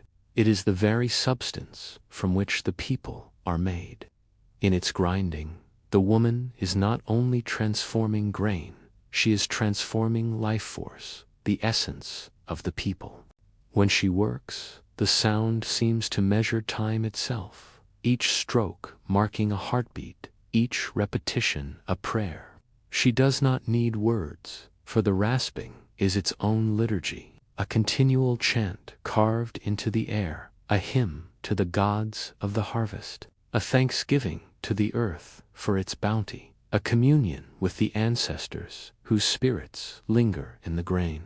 Around her, the smoke from the fire mingles with the scent of maize, a sweet, earthy fragrance rising as the grain breaks apart. This is not the cloying sweetness of sugar, but a subtler, richer perfume, the very soul of the plant. Inhaling it, she inhales more than a scent. She inhales the memory of fields, of sowing, of rain, of harvest. She inhales the life of the plant, the warmth of the sun on the stalks, the coolness of the dew, the murmur of the rain. And in this smell, she finds the reassurance that the earth has not failed, that the gods have not withheld. In each breath drawn while grinding, she breathes in the promise of sustenance, the promise of life renewed. As she works, sweat gathers on her brow, for the body strains in this work. Her shoulders roll, her back bends, her arms press forward, her muscles burn with the familiar ache of repetition. But this is not a burden, for in this ache she is connected to generations of women who have toiled before her. Her palms, hardened with callus, press the mano with a strength born not from luxury, but from necessity. And in the press of skin against stone, in the slow wearing away of flesh into toughness, there is a union of body and tool so complete that one might say the woman herself becomes part of the matto, that her body is the other half of its form. Without her, the stone is mute, and without it, her labor is powerless. And so the grinding is a marriage of flesh and rock, of mortal fragility and enduring permanence. This maze will feed her family today, but the very essence of it, its spirit, will nourish her people for generations to come. Each kernel ground, each particle of meal created, is a testament to the continuity of life, a link in the chain of existence that stretches back to the first sunrise. Every day she performs this act of continuity, this sacred duty. Every day she reaffirms her identity, her role, her purpose. And in this reaffirmation there is a profound joy, a deep sense of belonging, a connection to something larger than herself, something eternal, the ceaseless cycle of sowing, harvesting, grinding, beginning again. For the maize is a gift from the gods, and she, the humble servant, is its conduit, bringing it from the field to the pot, from the raw grain to the nourishing broth. In her hands, the maize is transformed, ground into flour, sifted into masa, shaped into tortillas. Each movement imbued with intention, each step a prayer. Here in this corner of the world, the maize is not merely food, it is lifeblood, it is sustenance for the body and the soul. The grinding is not just a chore, it is a sacrament. Each push of stone upon stone, a communion, each grain broken, a thanksgiving. In the simplicity of this act, there is a depth of meaning that transcends the practical, that elevates the mundane to the sacred. In the solitude of her task, she is not alone. The spirits of generations past are with her, guiding her, aiding her, sharing in her labor. And as she grinds, she hears their whispers in the rasp of the stones, their laughter in the dance of the kernels, their prayers in the rising steam. Each day, she is a vessel, a conduit, a living link in the chain that connects the ancient past to the timeless present. She is the keeper of tradition, the guardian of life, the weaver of continuity. Each tortilla that emerges from her hands is a story, a tale of endurance, resilience, faith, a testament to the power of the everyday. Here, at the heart of the home, the woman, the maize, the mate, these are the anchors of existence, the grounding forces that hold the world steady. Here, in the quiet hours before dawn, the drama of life is played out, not in grand gestures, but in the steady rhythm of the rasping stone, not in shouts, but in the soft murmur of maize and mortar, not in battles, but in the quiet persistence of preparation. And in this quiet persistence, there is a profound strength, a strength born not of violence, but of patience, not of conquest, but of cultivation, not of domination, but of devotion. The grinding continues, the sun begins to rise, and the world awakens to the promise of sustenance, to the anticipation of nourishment, to the comfort of the familiar. In the heart of the home, the woman continues her timeless task, a symphony of stone and maize, a duet of body and spirit, a harmony of tradition and continuity. The sun climbs higher, the shadows retreat, and with them the last vestiges of night. The world outside stirs, awakens, begins its day, but here, in the heart of the home, the rhythm persists, steady, unwavering, eternal.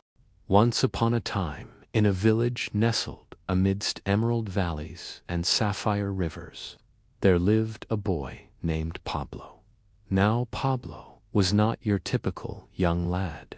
While other boys his age dreamt of heroic adventures, Pablo found solace and fascination in the everyday life around him. His heart skipped a beat not at the thought of slaying dragons, but at the simple act of a weaver transforming raw threads into vibrant tapestries.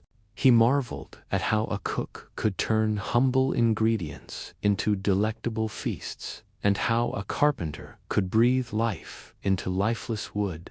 He was intrigued by the potter shaping clay into graceful curves and the cobbler transforming worn-out leather into sturdy footwear. Each of these trades held a unique charm for Pablo, and he found himself yearning to understand their secrets. to feel the thrill of creation in his own hands. One day, curiosity got the better of him. He decided to approach the weaver and ask, "Will you teach me your craft?" The weaver looked up from his work, a twinkle in his eye.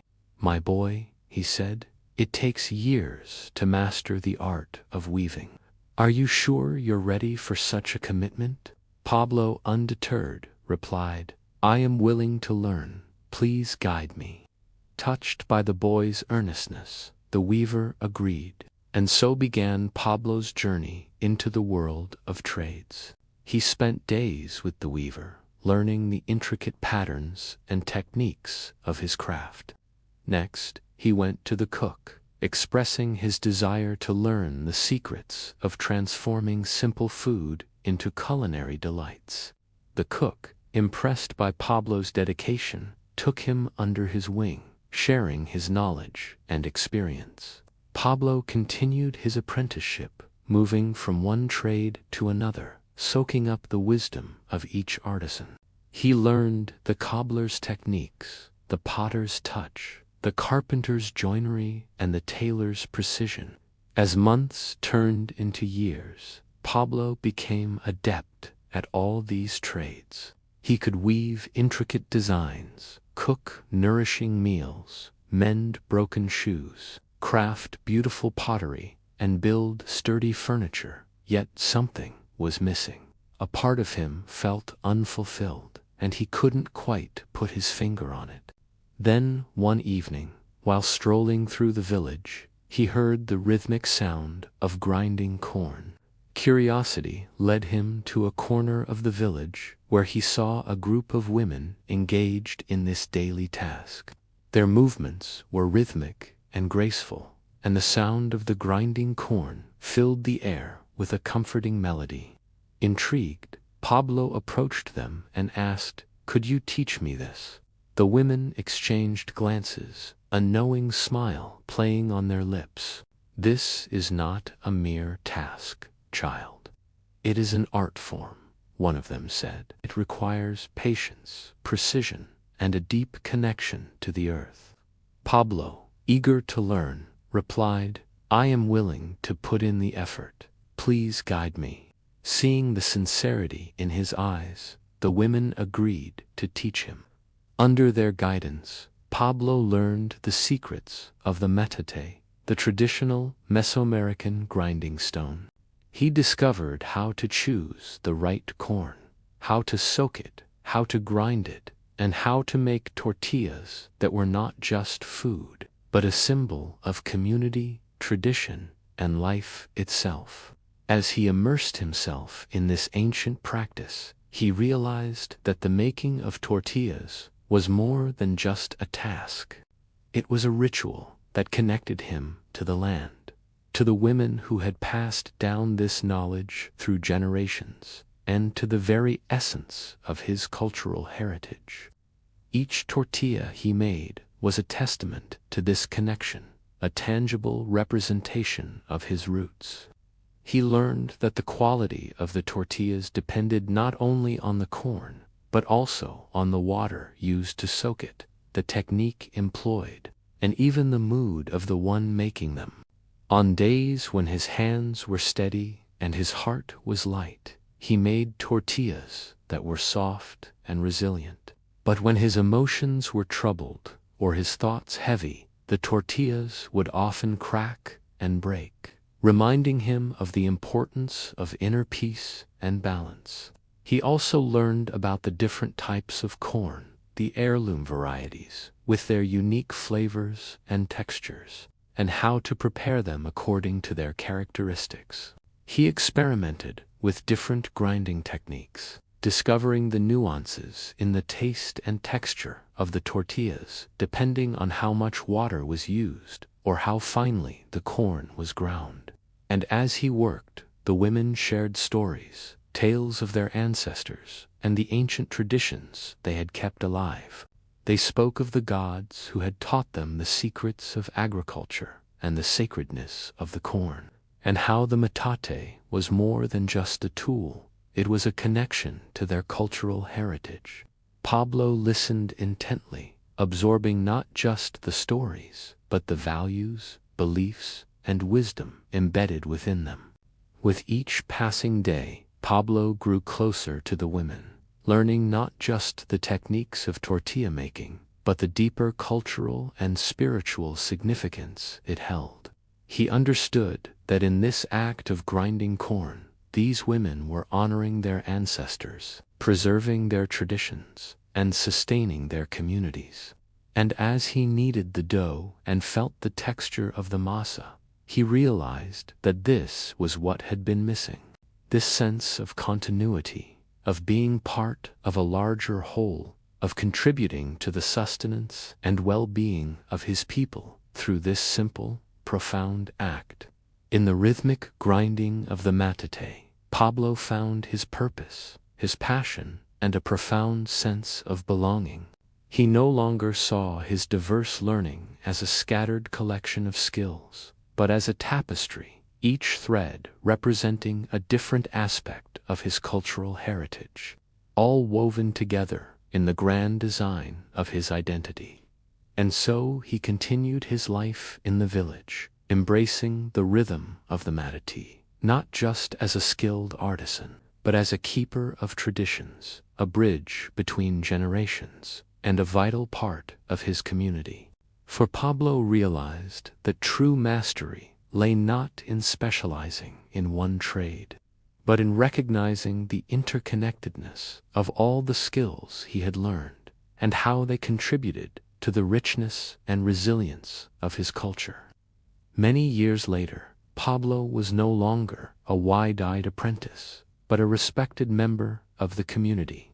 People from neighboring villages would come to seek his counsel, not just because of his mastery of various trades, but because of his deep understanding of the cultural significance behind them. He was a living embodiment of his heritage, a testament to the value of preserving and transmitting cultural knowledge. And whenever he stood before the matat, he remembered the words of the old women. This is not just a stone, child. It is a link to our past, a companion in our present, and a legacy for our future. In its grooves are the stories of our ancestors, and in its weight, the strength of our traditions. It is in this continuity that we find our power, our identity, and our way of life. Hello, friends. Today we're going to talk about the decline of the matate. The decline of the matate. Now this is a topic that is very close to my heart.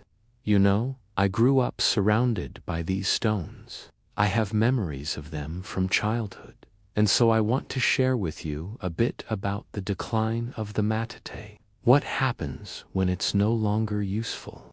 First of all, I'm gone. Give you some background information about this thing, because it's a very important object for Mayan households.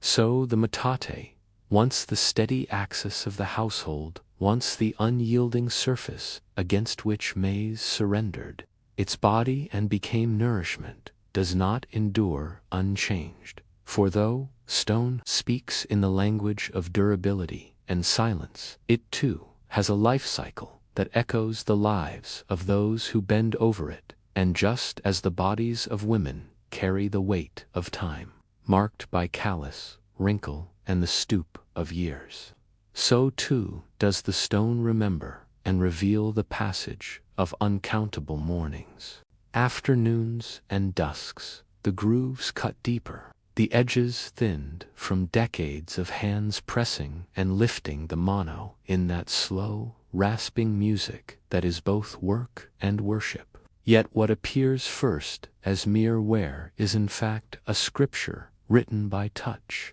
a sacred inscription not of words but of gestures repeated until eternity seems compressed into a groove. And though one might say the stone declines, another might say it ripens, for each fissure is testimony, each crack an annunciation.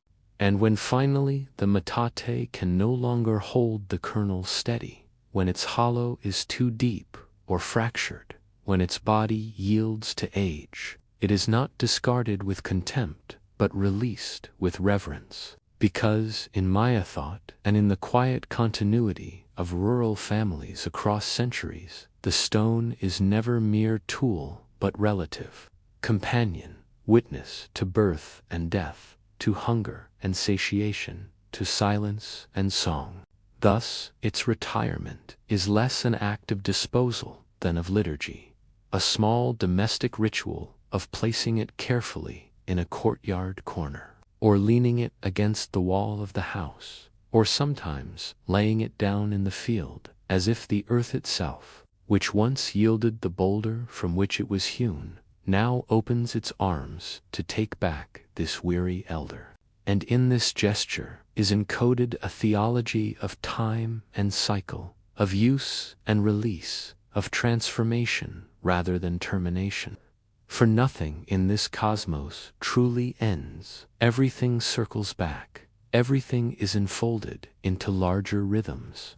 And so the broken metate is not a relic of obsolescence, but a participant in metamorphosis. Its fragments sinking slowly into soil where they mingle with roots, rain, and worms. Soil to maize, maize to flesh, flesh to prayer, prayer back to stone, each link feeding the other in a continuum that denies finality, that insists on eternal becoming. And if one listens closely to how people speak of such stones, one notices they are spoken of not in terms of loss but of gratitude, as though to honor the years it carried the weight of daily hunger. And thus, when it cracks, when it collapses under the accumulated history of hands, it dies as a saint dies, having exhausted itself in service, deserving veneration even in fragmentation. And indeed one finds metates kept as heirlooms, even unworkable, resting in corners of the courtyard, cracked, leaning against the wall, or sometimes laid down in the field, as if to whisper to the maize. I too was ground, I too was pressed, I too bore the rhythm of hands. Grow now, rise now, carry forward what I once carried. And in this way the metate does not vanish but transfigures its afterlife, braided into the cycles of agriculture, memory, and spirit. And to meditate upon this is to realize how profoundly the Maya vision dissolves the dichotomy between animate and inanimate, between body and object, for stone is not mute matter but colabor. And just as humans are born, work, age, and die, so too does the meto live a life that is honored, and its death becomes less an end than a folding into story. For children grow up remembering the sound of grinding that their mother or grandmother made upon it, and even if that sound ceases, the shape of the groove, the cool touch of its worn surface, becomes an archive of intimacy, a tactile scripture of generations. And when such a metate is pointed out to a child, this was your grandmother's stone, she fed us all from it, the child learns that continuity is not written in books but in grooves, that memory is not only in minds but in materials, that history is not abstract but tangible, heavy, resting in the corner of the courtyard, cracked, yet still teaching.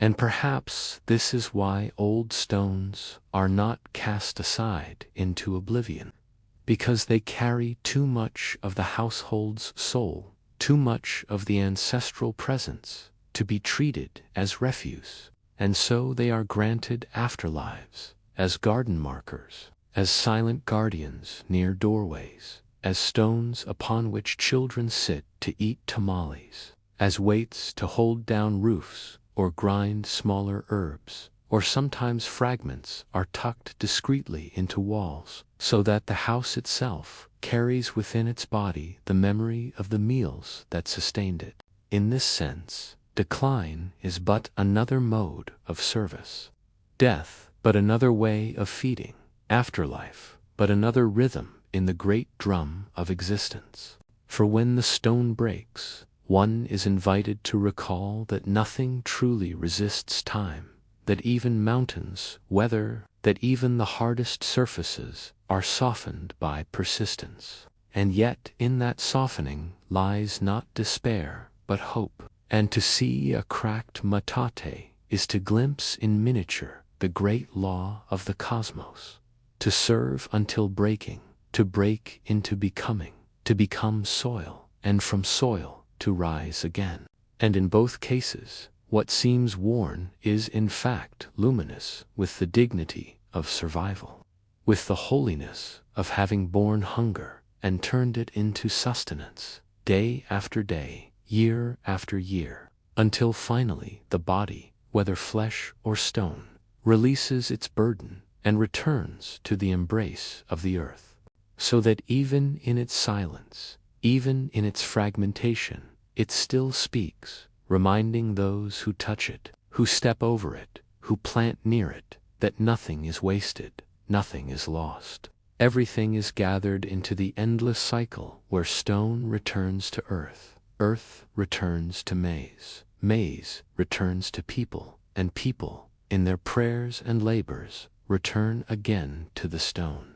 When I learned about this, I thought it was beautiful, because we don't have this concept in Christianity. Well, maybe some people have it, but generally speaking, in Christianity, when an object breaks, it's thrown away, right? It's considered useless. Or let's say you have a vase that has been passed down for generations, and finally it breaks. What do? You throw it away, right? You grieve for a moment, you feel bad, and then you move on. But this idea that an object can be revered even more because of its age, because of the amount of work it has gone through, I think it's beautiful. I think it's something that we need to learn from indigenous cultures. We need to revere the objects that have accompanied us for many years, that have helped us to survive, that have been participants in our rituals, our daily lives. We need to give them back reverence, not throw them away. I remember in the countryside, there were always these objects that were considered sacred, like the corner of the house where the floor was worn out because of so many footsteps. There was a certain reverence for the past, for the history contained in these places. And I think we can learn a lot from that. We can learn to see history, not just in books or in museums, but also in the grooves of a stone, in the worn-out corner of a floor, in the paintings on the walls of our houses. Well, thank you for listening. I hope you enjoyed this reflection on the decline of the method. I'll see you next time. Bye-bye.